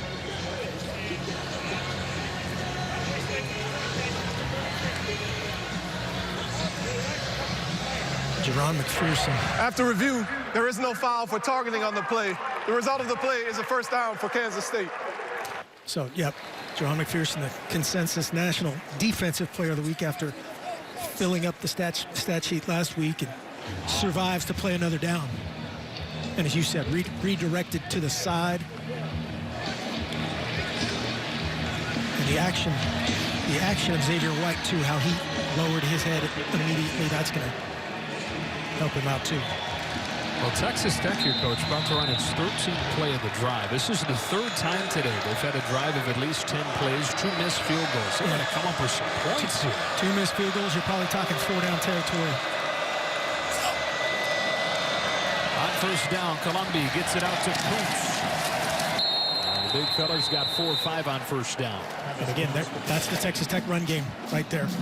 Anticipate as they go here. Our man Wyatt Hubert is trying to watch 56 here down at the bottom of our screen. This matchup right here, he's messing with this young quarterback, kind of in and out, and he might try to catch him in the wrong spot. This guy's fun to watch. The only returning starter K-State has up front. So he's ready to tee off on 2nd and 5. Xavier White takes the fake, hit at the line, and incomplete. That is the 3rd deflected pass for the K-State defensive line today, and it's 3rd and 5. And those are huge. I mean, this is a touchdown-saving type of tip, and you're just happy this one hits the ground here for Henry Columbia. And again, that's why Hubert trying to squeeze, and give a kind of a false read or a gray read for a younger quarterback.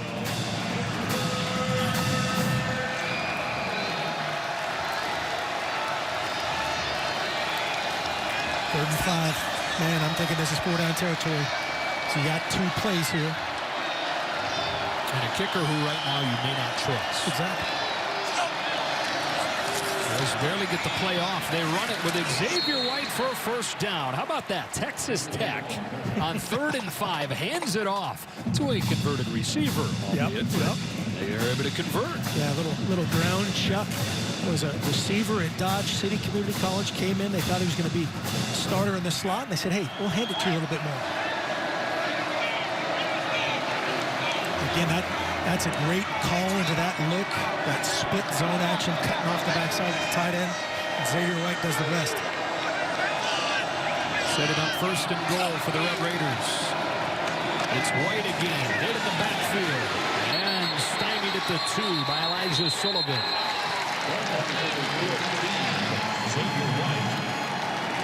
See how fast they go if we watch replay. They just ran the same play. Different result, different stunt there up front by that K-State defense. Tech's trying to threaten the snap to get back on the ball. Get the ideal look again. I'm thinking 4-down territory. No questions asked here. 17th play of the drive. Columbia to throw to the end zone. Incomplete with a coverage from Boydo on Nezukama. It's 3rd and goal.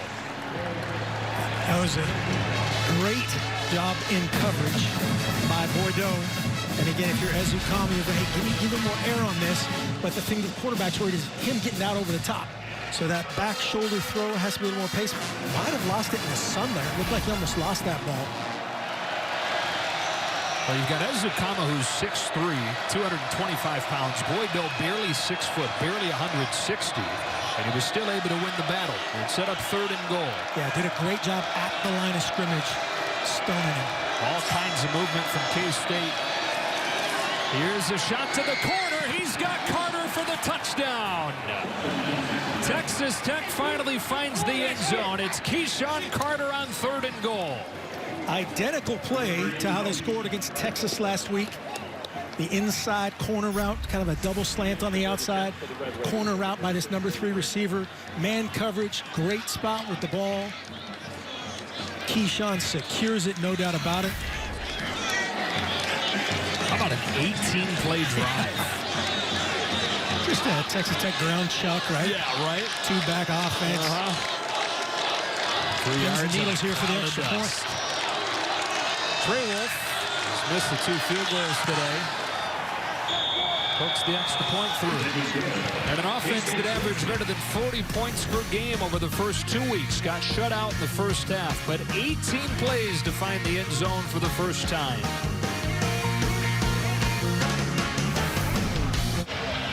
$18 plays, 88 yards on first drive of the second half. Keyshawn Carter with his 4th touchdown catch, leading the Big 12.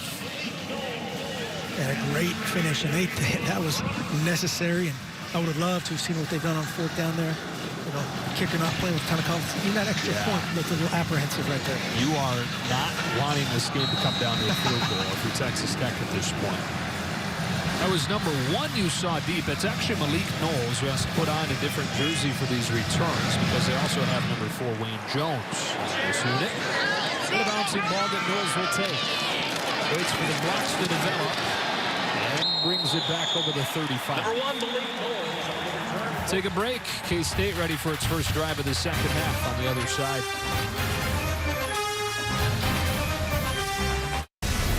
Time for Moments of Protection, brought to you by Allstate. Get a quote today.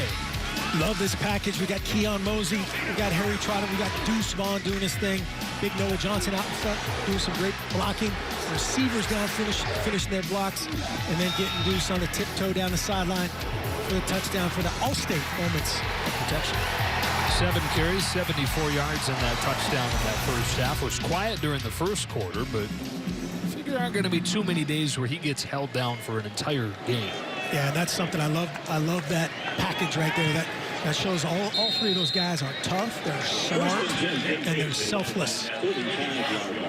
Well, again, no Skylar Thompson. It's the freshman Will Howard. Thompson left the game with an injury in the second quarter. Howard's first throw of the half is complete to Malik Knowles, only his second catch of the year. And against this Texas Tech defense that is without its leader, Rico Jeffers, who's thrown out of the game for targeting. And we mentioned this is a new thing this year. You can stay with your team instead of having to go back to the locker room after a targeting rejection, as in years past. Yeah, that's great to see. You know, guy turning the corner already, coming out of the locker room, not being selfish in the locker room. Great pitch. Trotter left side has some room for a first down into Texas Tech territory for Eric Monroe, and Thomas Leggett stopping. Will Howard starting the drive here. A tough standard set by Henry Columbi with the long 18-play drive. Again, that 2-back offense. Trotter out in front, receiver just finish a little bit more and he's gone. Well, K-State getting back to kind of what you expect from K-State in that first half. We mentioned the first 2 games, 80% of the yards were through the air. About 80% of the yards are on the ground in this one. Look to throw here. Get rid of it just in time, and it's incomplete. Jacob Morgenstern coming after Will Howard there. Yeah, Colin Schooler read that formation, punched out, was in great position for a possible pick. You'll see 17 show up in the throwing lane right there. Unfortunately, has my vertical jump and can't make the play. But that's what I meant by K-State. K-State's going to change their offense more because of their quarterback than Tech. Are they going to run a little bit more as we saw with Tech? For sure. Trotter and Vaughn both in. It's Vaughn motioning out. Here's a carry for Howard. He gets 2. 3rd and 8. You can just see Will Howard is not the... He's a big old thick dude, 6'4", 230 plus. Not the athlete, just certainly not the experience of Skylar Thompson. Out of a state that produces as many good quarterbacks as any other, Pennsylvania. A few of those guys, huh?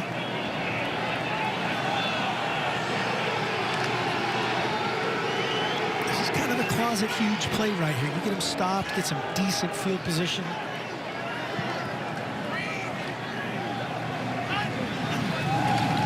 Third down against just a 3-man rush. Tight windows, but he finds one and has a first down. Deuce Vaughn on a reception of 10 to convert 3rd and 8. Yeah, you see Merriweather again. Lock up Deuce Vaughn, 6', 240 on 5'5", 168. There he is right here. Watch his angle route coming back inside. We saw that last week against OU. Quarterback says, I'll see out in front of you and I'll stop you right in front of Big Merriweather. Hopefully, he might tell him to stop him a little bit more next time. I was going to say, you better not be leading me any farther. Exactly. Kansas State's players talked about that angle pass to Deuce Vaughn being the moment where they really started to believe in Norman last week. He's got it here off the right side. Kosai Eldridge brings him down as they made that 21-point comeback with just a couple of minutes left in the 3rd quarter. They're down 35-14. Jacob Morgenstern slow to get up.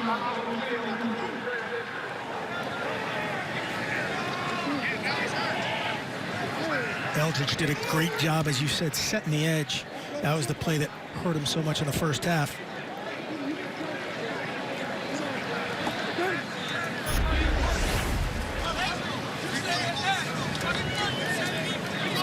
far right. He's high, throws him down. Don't see much on that play. Hopefully it was just a little, who knows, wind or a pop somewhere. He's pointing at his head like he got hit in the head, but did not see that on the replay. Hopefully he's okay.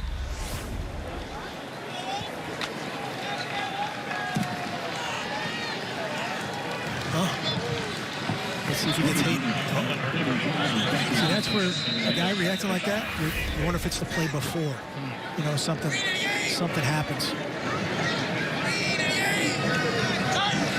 Morgan leads, 2nd and 9. Vaughn trying to get the corner. He does, and he slips free. Inside the 15. Another highlight from Deuce Vaughn.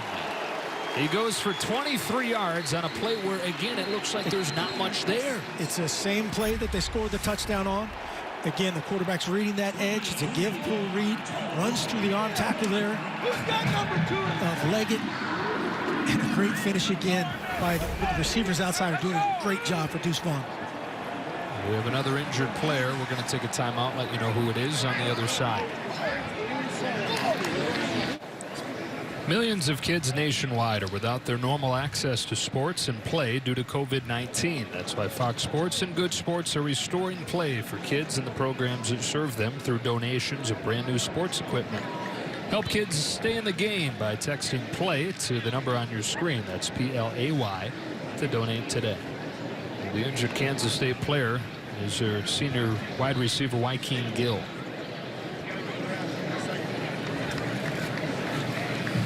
Continue to look at Gill, who appears has hurt his forearm. All right, this was the touchdown play and then a huge play for him. They've run this twice, so you'll see Deuce Vaughn work to the left. There'll be two pullers going to the opposite direction, to the right of the offense, and then we'll freeze this right on the read for the quarterback. So what Will Howard's doing here is he's reading that C gap, that defender right there for Tech in a limbo situation. He's got to either squeeze scrape, in which 20 has to show up a lot faster to the party, and then Deuce Vaughn just does a great job downfield. You'll see Joaquin Gill just being unselfish downfield, getting a block, and unfortunately it looks like he's injured himself. We'll take another break.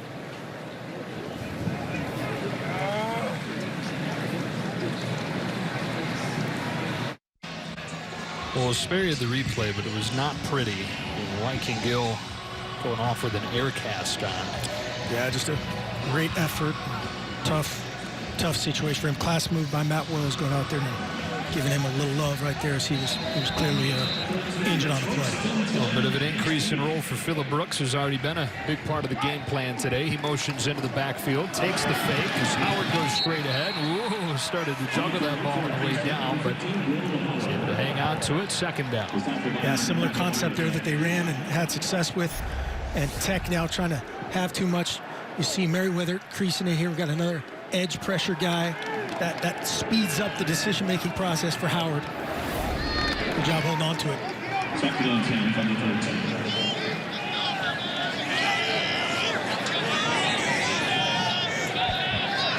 Showing pressure. 2nd down from the 12. Howard out of the collapsing pocket, stays alive and takes off and gets 2. Stopped by Aldridge. 3rd down coming up. Man, if you're Keith Patterson here, you've got it dialed up. You've got the field pressure, both guys coming.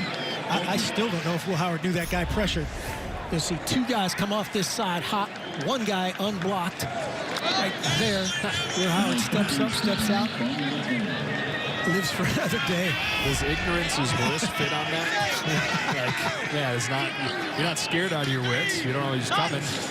Kept it alive long enough to get a couple. Set up this 3rd and 7 throw to the end zone. For Knowles, it's incomplete. The coverage from Fields and the field goal team coming out. Yeah, solid coverage. Rushed it there. That's a byproduct of the previous play. Now you drop 8, and you're in his head that he's got to be faster than he really does. They had the matchup they wanted. Had another back shoulder fade situation on Fields with their best guy. Blake Lynch, who's out to attempt this field goal, is going through a similar thing to what Trey Wolf is going through early on this season. He missed 2 against Arkansas State, will wound up a 4-point loss, and then nailed that 50-yarder to win it against Oklahoma. He had the right kind of English on that one. That's the life of a kicker right there, man. One guy's 3 yards different, and he's the GOAT. Life of a head coach, too, to have your whole life on the shoulders of stuff like this. Right down the middle. That is Skylar Thompson. So I'll leave the game, and look like he'll be coming back on what has been an injury-riddled day for both sides. Yeah, it really does seem like there's been a lot of unfortunate injuries today. Hopefully that's nothing major for Skylar. You know, how that looked. You know, talking about clavicle, separated shoulder, all the things we don't necessarily want to guess on, but we sure hope he's back.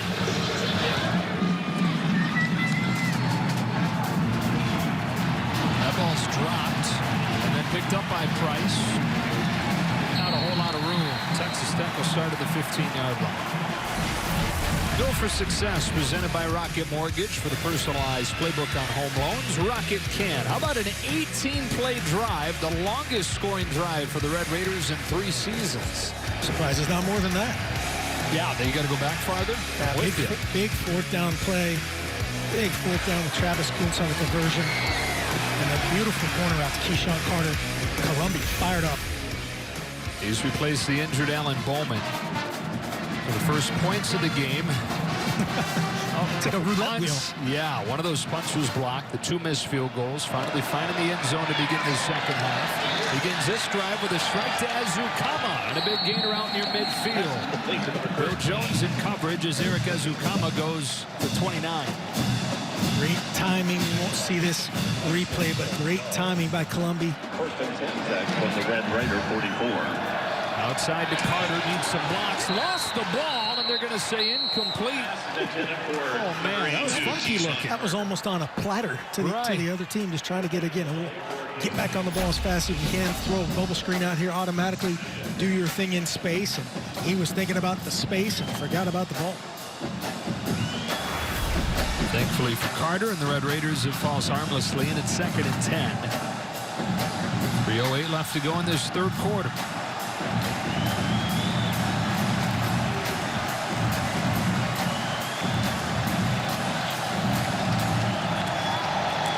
Carter hangs on this time and gets driven down by Elijah Sullivan after 6.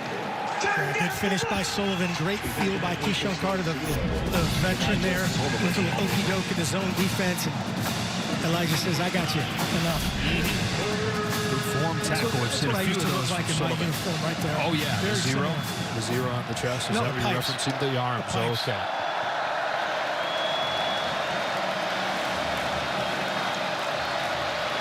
Third and 3 for Texas Tech. Down 10. K-State totally changing up the call. Showing pressure, trying to get in our guy's head again. They're going to run it and gas it with a huge hole for Xavier White. Down the middle of the field for a Texas Tech touchdown. His first career rushing score. The converted receiver brings Texas Tech within 4. We talked about halftime. We talked about right before halftime. If you show the zero blitz look, sometimes you can get got. Here it is. Just again, a tight split zone. Tight end ends up on Sullivan as on the back block, and Xavier does the rest. There's that slot receiver speed in the backfield. We got a ball game. They got. Yeah. A touchdown for Xavier White, the Lubbock native who wasn't recruited by Texas Tech out of high school. So he went to junior college for a year. He walked on, and he's emerging from receiver to running back to the end zone. Guy that was just put on scholarship this fall, Xavier White, finding the end zone, 49-yard touchdown run.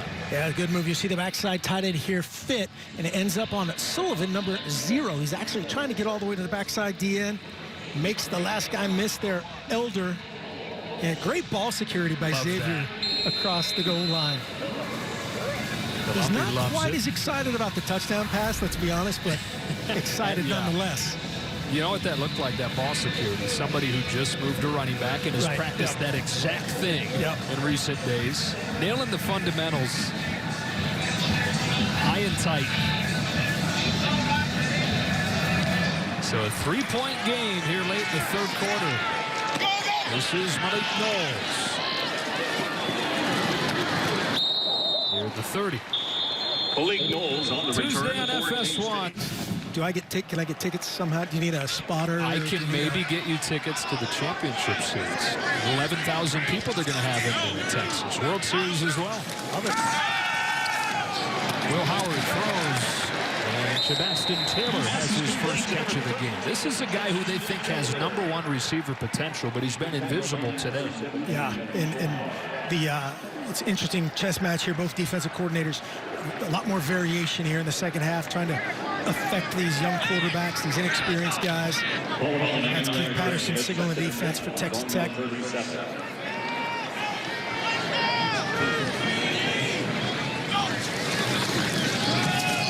Here's Vaughn.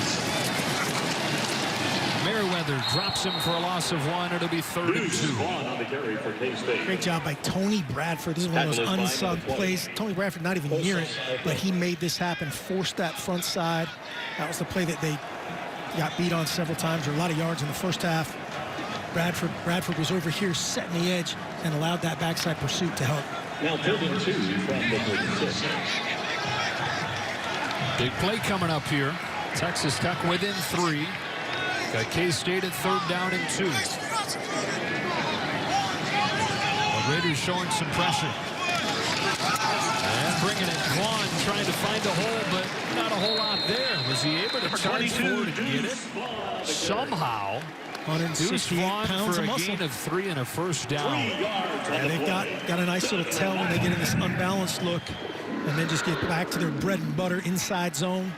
Deuce Vaughn finds a crease and then just powers his way for 2.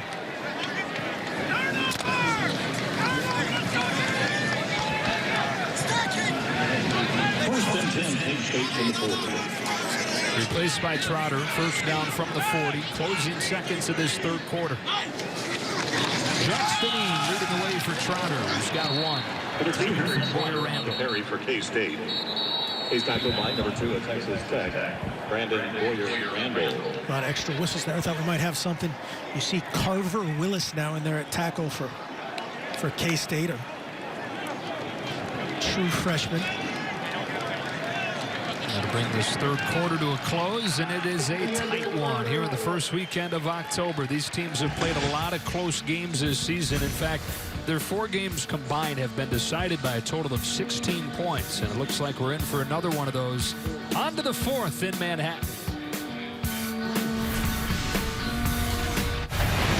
On to the 4th quarter on FS1 College Football, sponsored by Rocket Mortgage. It's a tight one, 17-14. Kansas State has led the whole way. The Texas Tech within 3 after the long touchdown for Xavier White. It's a short gain for Deuce Vaughn. It'll be 3rd and 4. And a game where both backup quarterbacks are in. And both have done pretty well. They really have. Obviously, Columbia a lot more relied upon as a passer. Will Howard and his defense. They've got some good action going with this combination of Trotter, Deuce Vaughn, Mosey, and getting things started there. 3rd and 4 coming here for an offense that this season has really struggled on 3rd down. Much better today, going 4 for 8. They're bringing pressure. It's picked up, giving Howard time, but the coverage downfield is tight, and Kosai Eldridge gets home. It's 4th down. Eldridge seeing more time with Morgenstern leaving the game a little while ago. And Eldridge comes up with a tackle here, and the punt team comes out for the Wildcats. Yeah, it looked like they were trying to get a little kind of a tendency breaker here to Vaughn. He comes out and does a little double move. He's getting covered here to the boundary, and there's nothing else for Will Howard, and the rush gets to him. You had a lot of time to throw, but the coverage for Texas Tech solid. Ready to get the ball back, down 3. Set up a return. Adrian Fry from the 20. He's brought down to the 26. So Henry Colombi in this Texas Tech offense. Down 3 with the ball when you come back. Noon Eastern, 9 Pacific on Fox and the Fox Sports app. It'll be Texas trying to bounce back from a home loss to TCU today. Orange will be heated up. Great win by Gary Patterson after they took one on the chin against Iowa State. Here comes Texas Tech. 2 touchdowns in the third quarter after they were shut out in the first half. And a confident throw from Columbia to Azukama, who breaks tackles and gets 14. Dead on, man. You can just see the confidence building here. Texas Tech's defense even feeling this. But watch Columbia top drop, reset, bang. Great window there, zone coverage, tight spiral. 1st and 10. On time and on target again. First down into Kansas State territory as Miles Price gets his 3rd catch. And rhythm. It's all about rhythm in this offense. 1st and 10. Another chunk play action 1st and 10. And they are in a hurry. On the ground they go.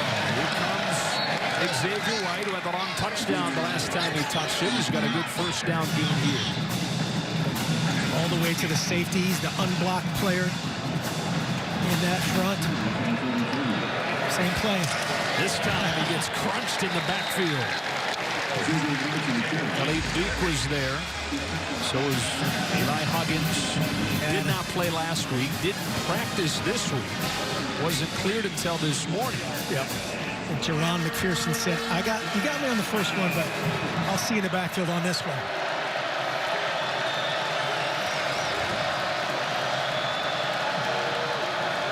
Third and 4, definitely 4-down territory here. You see what they've done on 3rd down. Started 1 for 5, and as they've gotten it going, 6 for their last 8. 3rd down and 4. Hand it off to White, who's got a big hole and a big gain again to the 16. It's the same play as a touchdown, just a different angle and a different personnel group, so they're in a slightly different formation. But the zone with the backside tight end on the backside cutoff. Xavier White feeling it. Great vertical cut for a receiver. They'll dump it to him. White breaks a couple of tackles inside the 15, and we look back at that previous run. Yeah, this is really good feel for a guy that doesn't play the position a lot to get back to square, getting those hips and shoulders square, get to the second level and have a 3-way go on the defender. You can juke him left, juke him right, or truck him. The Raiders may be finding something in Xavier White at running back. He gets well-earned rest. Roderick Thompson comes back in on 2nd and 8 from the 13.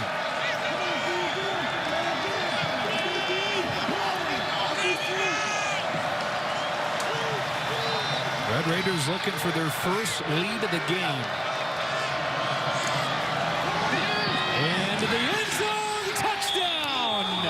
It's Miles Price. His first career score gives Texas Tech its first lead of the day.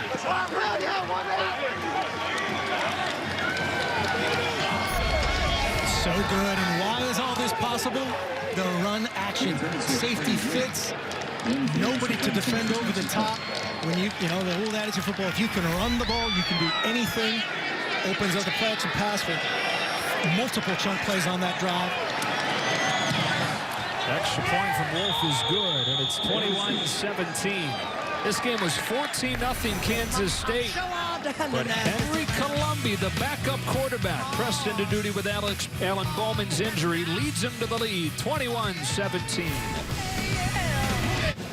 Hard sell run action off all the success they've had. Watch this inside zone action, the boundary safety trigger. He's trying to play linebacker.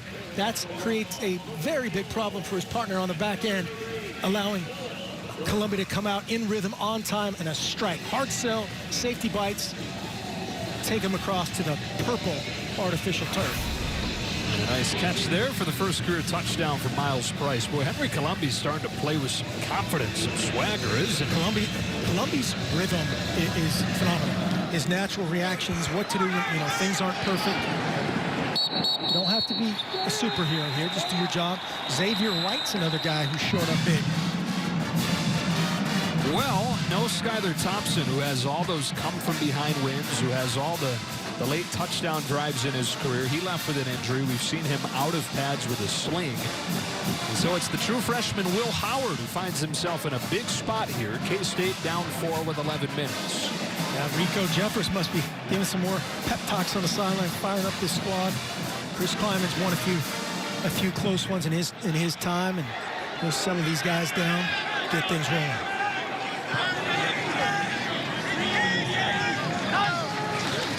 Drive begins with Deuce Vaughn. They get the corner. Thomas Leggett pushes him out after a gain of 4.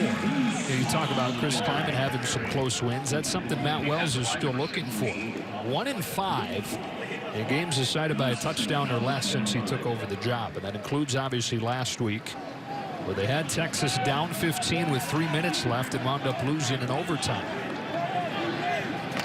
Said this program needs a win in a game like that. This would qualify as one of those. They trailed 14. Absolutely. Absolutely. You're down 14-0 with your backup quarterback in. Heck yeah. Play action on 2nd and 5. In rhythm, a perfect throw. And a first down to the tight end, Briley Moore, who's still going inside the 10. 1st and goal, Kansas State. A 66-yard pickup. How did he stay in bounds? Great reaction by Will Howard. They're trying to throw it to Deuce. They're trying to little 2-yard gain to Deuce. He gets sucked up, and they go over the top to Riley Moore. Look at the big fella stay in bounds, no doubt about it. In. Yep. So a 66-yarder for the senior transfer from Northern Iowa. And it's 1st and goal for the Wildcats and their freshman quarterback, Will Howard. They get it off. Here comes Trotter. Slipping a tackle. He's in. Touchdown, Kansas State. There is a flag down. They've taken the lead for the moment, but a flag down on this touchdown run from Trotter. This Keith Patterson defense, they try to move guys late. They got lined up, and it looked like the late flag, it had to be in the area. Oh, looks like a face mask. He said he went on the try or on the kickoff. Can't do that, right?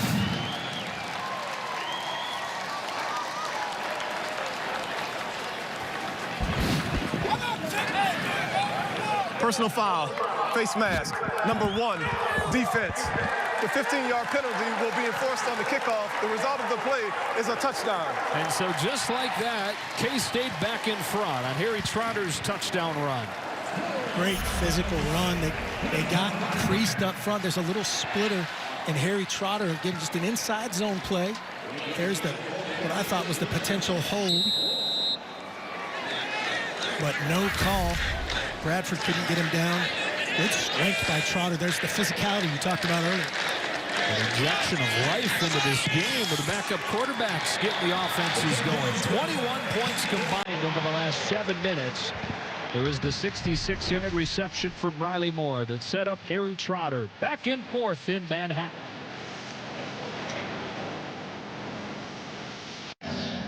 Somewhere back there is Harry Trotter. Just got in from 4 yards to put Kansas State back in front. Yeah, guys always know where the camera is, right?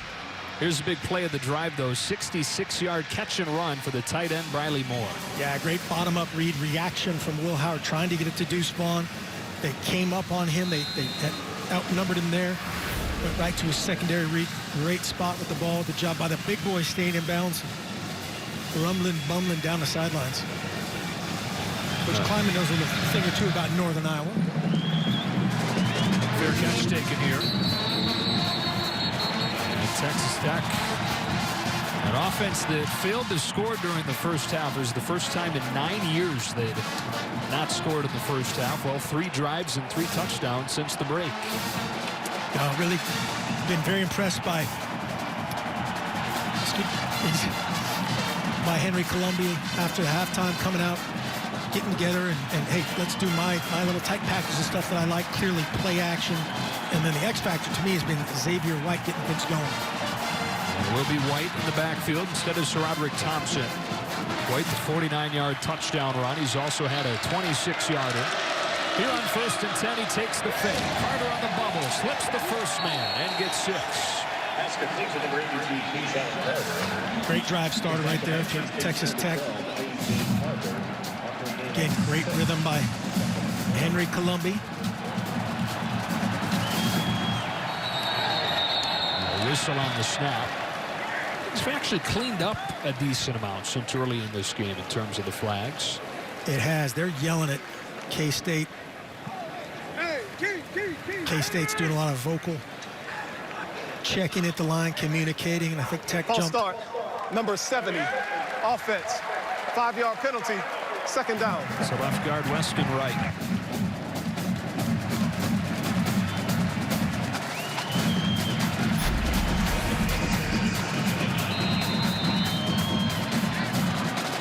Yeah, it looked like it was the right guard.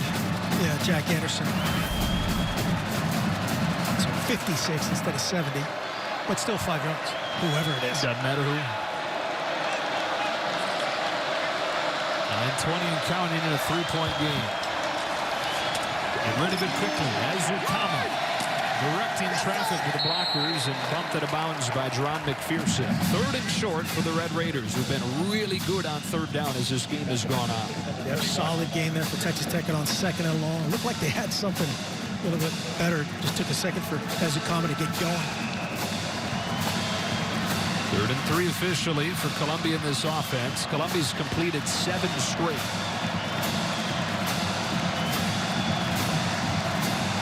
Man free. Underneath, T.J. Vasher, the 8th consecutive completion. And a 1st down for Texas Tech with a flag flying in. That time we had the 3rd down before when Columbia was on the wrong side. That was the same play on the correct side there, the double slant side against that man-free look. And it looked like a late high hit there to me. You had that in real time. This one coming in right there. It's Elijah Sullivan. The result of the play is a 1st down. Personal foul, targeting, number 0, defense. The previous play is under further review. Well, there was a review on a potential targeting earlier for Jerron McPherson that they waved off. They're going to take a look at this one as well. Yeah, unfortunately, I think that's not good for our man Elijah Sullivan. Again, down there, eyes down. The eyes down is the simplest way to think of that as a defender. As soon as those eyes go down, that's dangerous for you. That's dangerous for the hittee as well.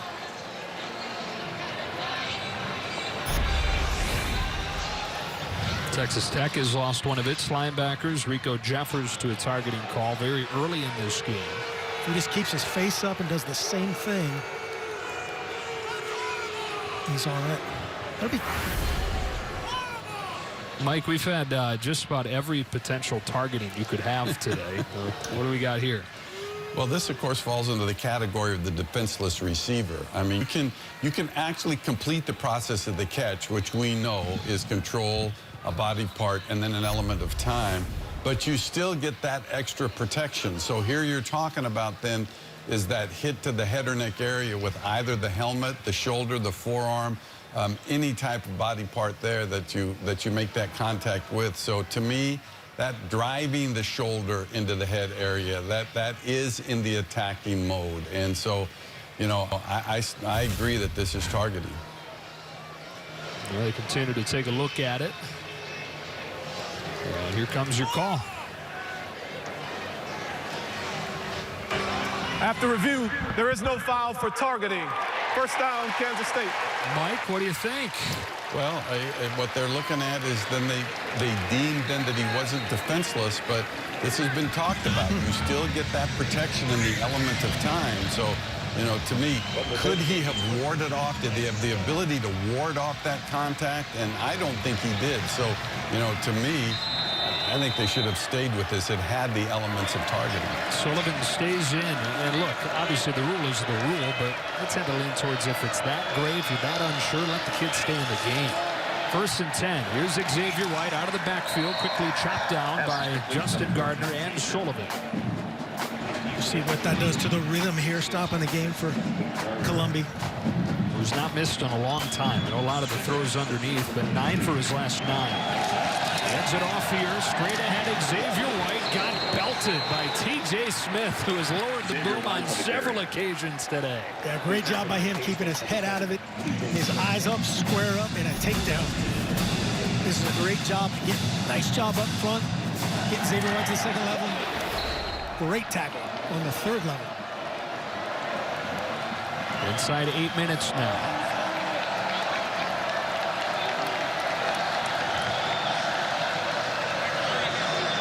First down from the Kansas State 48-yard line. It's White again. Runs low for a solid first down gain of 7. Just continue to be so impressed with Xavier White's natural feel, his natural feel as a back. Remember, he was an all-everything JC receiver and returner. Keep it on the ground with him here. Bounces off initial contact and finds T.J. Smith waiting for him again. Crossing 100 yards. Xavier White, who came into the game with 3 carries for 8 yards as a running back, has more than 100 here. And that's also a true freshman, right? T.J. Smith bringing it. 11 carries, 110 yards. He comes out. The clock winds down to the 7-minute mark. A timeout.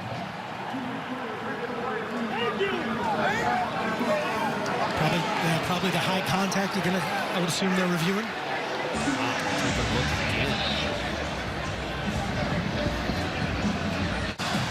Well, they did take a look at that last play to see if it was targeting on T.J. Smith, and again said no. Yeah, if you would have made me bet on that one, I would have said T.J. Smith was headed to the sideline and disqualified. Just another crown of the helmet shot. He's got to be smart, lower the contact, keep his eyes up. But they didn't take it. Watch Seven's eyes go down, crown of the helmet to the helmet. I don't know how that's not targeted. But let's go. Quickly outside. There's Price getting 5, stopped by A.J. Parker. Dean Blandino, Mike Pereira put together news videos for us each week. Previous week's questionable calls. They might just take this game and do the running commentary on it. There's been questions throughout. DJ Basher keep those hands inside. Probably got a move in there. That snaps a string of 10 consecutive completions for Columbia as he looked for the tight end, who was defended by Fletcher, and it's 3rd and 5 with 6:28 left. It's like Joe DiMaggio there for a while. 3rd and 5, man, kind of on the fringe, certainly, of this kicker today. Probably thinking 4-down territory, even with this little time left. I'm going to trot him out there for a 48-yard attempt. Yeah, with the game on the line. 0 for 2 so far today, 0 for 3 this year.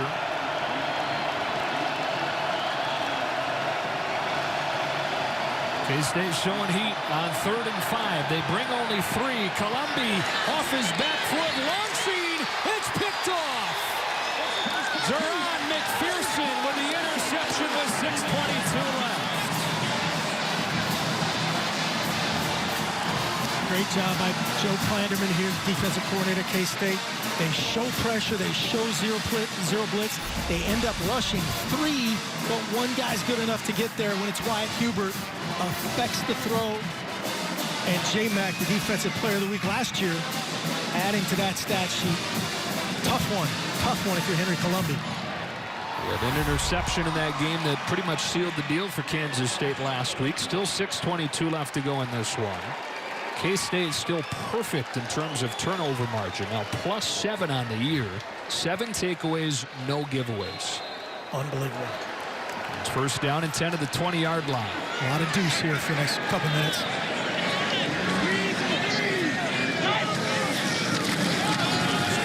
First down. Back of the line is scrimmage, and that's all. The stop made by Tyree Wilson. Sorry. Keith Patterson knew that too, and he loaded the box, but again, we'll see that. The pick, we'll just watch his right arm get affected, can't follow through, can't get the ball outside. McPherson lines it up, high points the ball, touchback.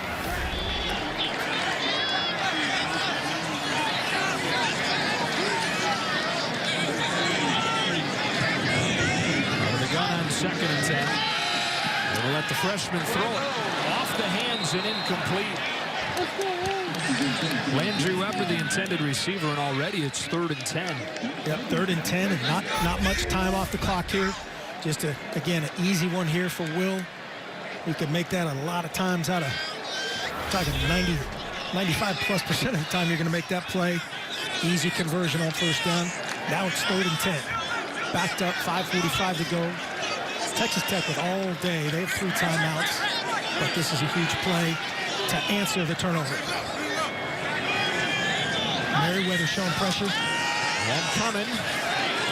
Gets rid of it, incomplete through Vaughn's hands, and a 3-and-out for Kansas State right after the interception. Big stop if you're a Texas Tech Red Raider fan right there. And a couple tip balls. Those never help a QB.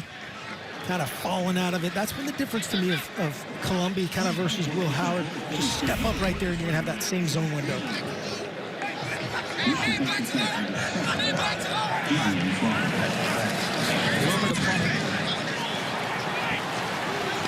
Fair catch. Let it bounce down to the 42. So Texas Tech with an opportunity here, getting the ball right back after Columbia's interception. Finding themselves in yet another tight game, which it seems like they've played pretty much every time they've taken the field in a Big 12 game under Matt Wells. They're 1-5 in those close games. From the 43-yard line, Columbia looks to throw on first down. Knocked out of there by Khalid Duke. Able to pick it up and launch it incomplete. Vassar got hit late by T.J. Smith. What a job by Columbia to turn a disaster into an incompletion. Wow, Khalid Duke just again smokes the tackle, comes around, little pops it out, ball drill. Cherry hops right back to Columbia, and he kind of almost gets completion, almost draws the rough in the pass, which I guess would have happened right there. And then possibly a late hit in the secondary that wasn't called. And a very exciting 2nd and 10. Yeah, that kind of day. Yeah, been this kind of day, unfortunately. A lot of injuries. This is Justin Gardner. Again, an already depleted secondary. Gardner's making the start with Keandre Thomas still out. They're down 3 players from the secondary already. Yeah, this has been crazy for Coach Kleiman, Coach Kleiman, the defensive coordinators. Just, you know, the luck of the draw as far as testing for all the stuff going on in the world and who's available, not available. Guys that never played college football before hop out there against the Oklahoma Sooners and beat them.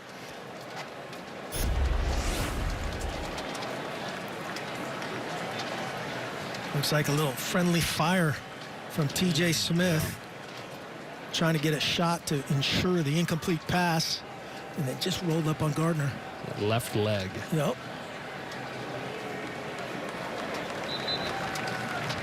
T.J. Smith is active. Whew.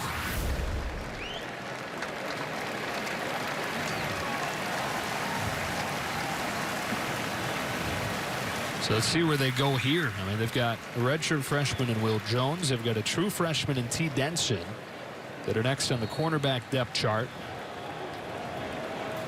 Gardner appears to be in a lot of pain. You'd be surprised to see him come back over the final 5 minutes, with K-State trying to protect this 3-point lead.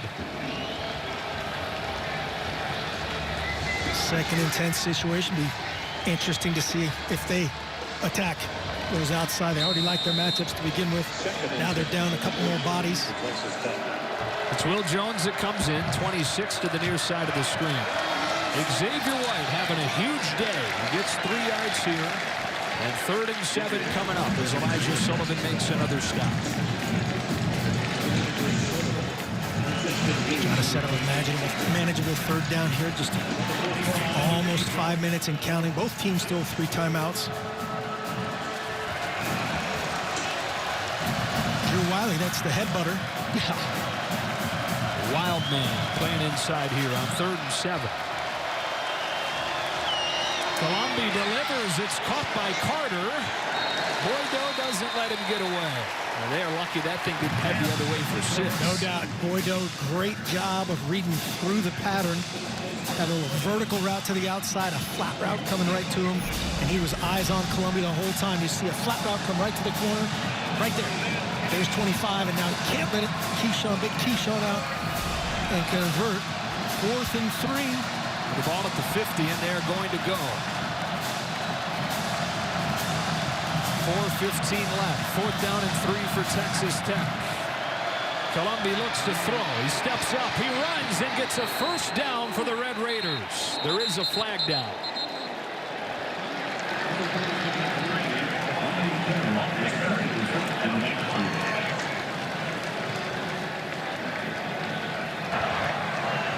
Holding.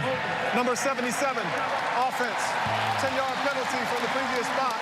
4th down. Wow, that's a killer on a what turns into a quarterback draw. Your left tackle, Ethan Card, who has been struggling all day. All right. And that's not a lonely club going against Hubert. A lot of guys have struggled. Columbia does a great job again reacting up inside, converts it, but that's got to come back. Now Matt Wells has to punt 4th and 13. The Raiders do have all 3 timeouts. They sent Austin McNamara out there to punt it. He's had 1 block today. Wildcats set up the return here. Their catch at the 13. Catch is made by Brooks. Keith Patterson's defense was able to pitch a 3-and-out last time they were out there. Going to need to be close to that good here. 3 timeouts, but just 3:42 left. Yep, 3:42. Gotta do exactly that. 3-and-out. Then you got to start taking some chances. Manage your timeouts here. Not in the early part of this drive, but as we go. Kansas State trying to win a game where they lost Skylar Thompson in the first half. They lead at 24-21. Try to get to 2-0 in Big 12 play for the first time in 6 years. Got the 2-back package in there. Then they got the fullback Jack Stenine in there, 29 on the front on the right side. He's leading the way for Deuce Vaughn. He got 4. Follow the fullback on that action. 3.5 and counting. Vaughn's over 100 yards.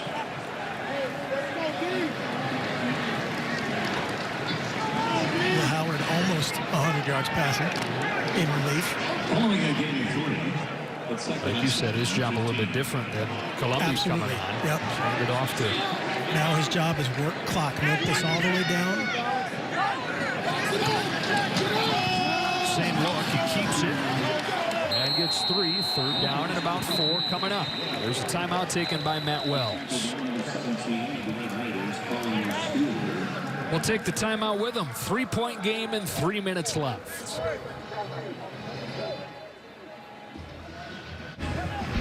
Well, Matt Wells uses his first timeout. A couple nice stops on the first 2 plays of this drive. There's Rico Jeffers, their leader, linebacker, ejected from this game in the first half because of targeting.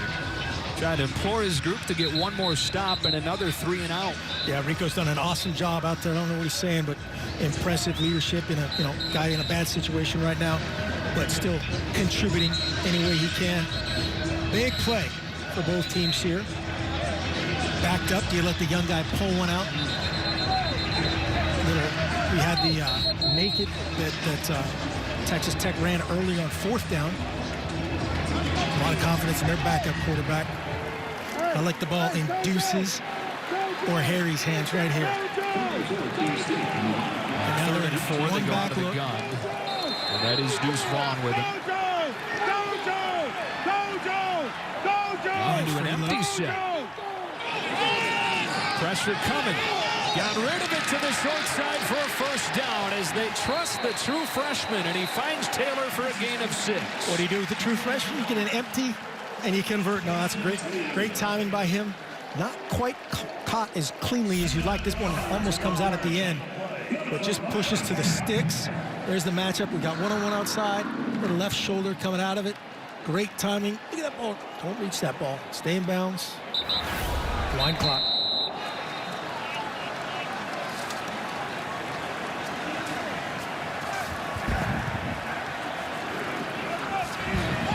Seconds and counting on that game clock. They're going to, on the play clock, they're going to run it way down. Still 2 timeouts for Texas Tech.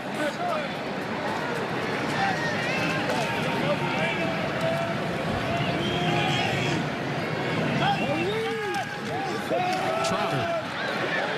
Nice hole for a gain of 4 or 5. And a timeout taken by Wells, his 2nd.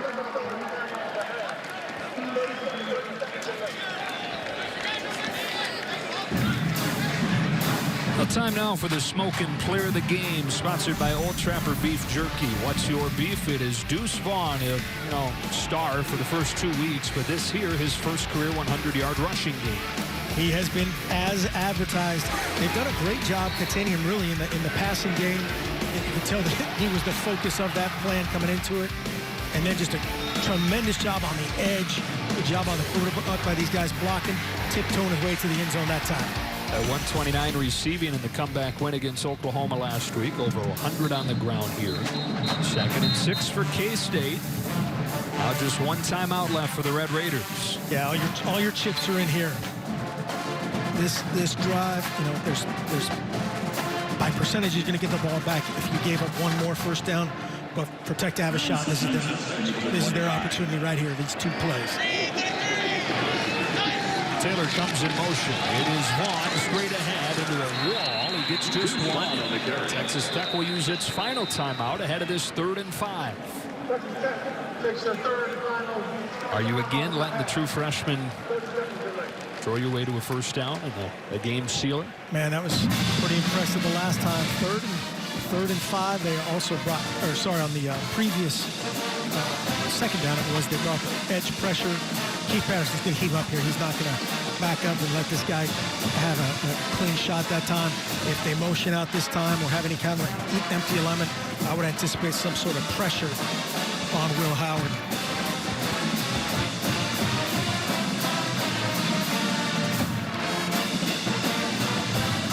Howard's gone 6 of 11, replacing Skylar Thompson. K-State also has the luxury with 3 timeouts. If they line up in something and they don't like the look, they can bang their timeout and get in the ideal play.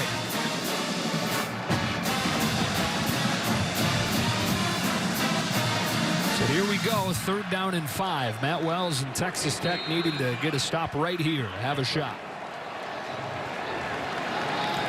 And again, an empty set.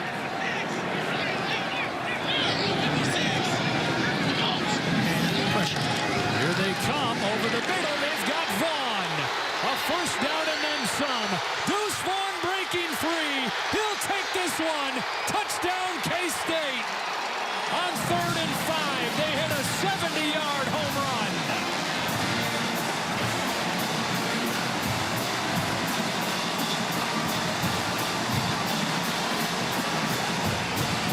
Third down, money on the line. Young fella, throw it on 3rd down from empty. Now do it again to Vaughn. He's going to get, again, it's basically an angle route from there. A little slant as he's lined up. And he's gone.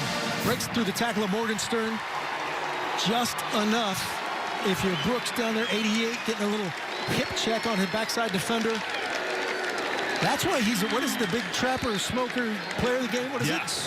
The old trapper. Old trapper. That's why, right there. Yep. And it's back to a 2-score lead. Deuce Vaughn with a 70-yard touchdown reception. Kansas State minutes away from a 2-0 start to Big 12 play. Deuce Vaughn has accounted for half of Kansas State's yards today. He's touched it 19 times. He's got 194 combined. It's pretty good. Pretty good day. You know what I said about those receiving yards a second ago? I think you heard that. Yeah. That was impressive. You saw Coach climbing on the sideline. I think he was telling him to get down, get down, get down. Hopefully he's okay. Look, rolled up ankle there, but great finish. That is the only way Texas Tech can come back and win this game, is having the ball, which if he does go down, they take an E 3 times. He ain't going down. No, that's all right. Well, Texas Tech knows not impossible to erase deficits like this. They saw it firsthand. Texas did it to them last week. Miles Price on the return and good kick coverage from K-State.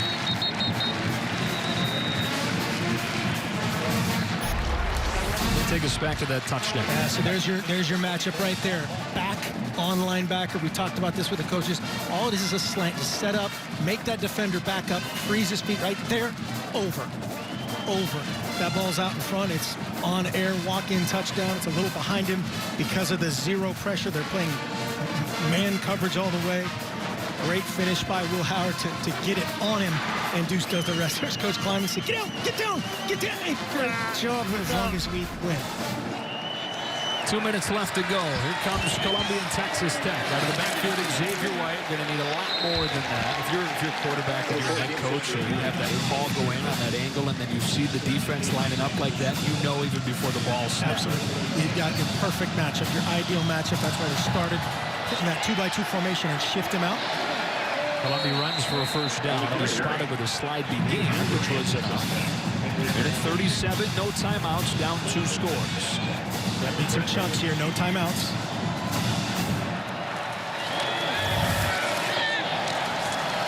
Caught by Kuntz. That's a chunk. A gain of 16 near midfield. Kuntz is impressive. Big target, big old range, 6'5", 255. Third catch today. He's got 40 yards. Fresh set of downs again. Columbia running again. They'll get out of bounds. Stop the clock with a minute 13. No matter how this game finishes, impressive stuff for Columbia off of the bench, making his Texas Tech debut. 244 yards and a couple of touchdowns. Yeah, it really is. He has been impressive. And obviously, both teams, got to figure out who they are and where they are after this game, unfortunately.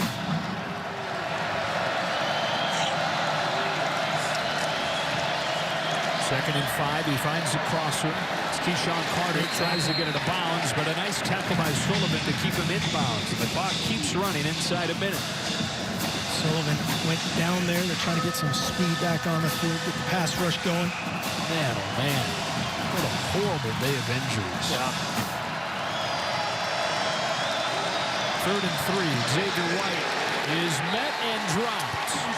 Will Jones with a tackle inbounds. It's not just 4th down, but the clock running inside 40 seconds. That's it. Great job by Chris Kleiman, a defensive guy. Joe Kleiman, just fundamentally sound prevent, quote-unquote, prevent defense right here. Tackling that outside leg, keeping him inbounds, keeping his clock running. Tech desperate now, no timeouts. On 4th and 5, last chance, keeping their hopes alive, and it's incomplete as it's thrown low. And Kansas State playing the second half with its backup quarterback. Granted, Texas Tech doing the same. But K-State, after falling behind momentarily, gets the last 2 scores at 31-21 on the verge of a 2-0 start to conference play. Yeah, that answer, the bang-bang drive after Tech took the lead, very impressive. And just, have done the rest in every phase. Another block punt. Another turnover-free day. And another win for Coach Kleiman. Of course, mixed emotions, though, getting this win, but wondering where you're at with your quarterback. Yep. And Skylar Thompson. Yeah, too bad for him.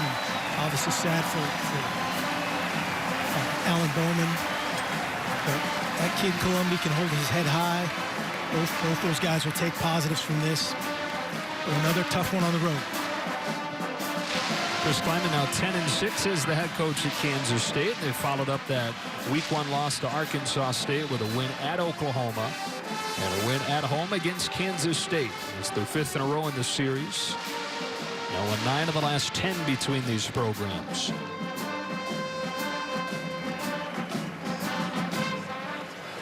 So 31-21, the final score. That does it in Manhattan. For Mark Helfrich and our entire Fox Sports crew, Joe Davis saying so long. Coming up after this break, more college football coverage. Rob, Reggie, Matt, and Urban. 31-21, K-State wins it today.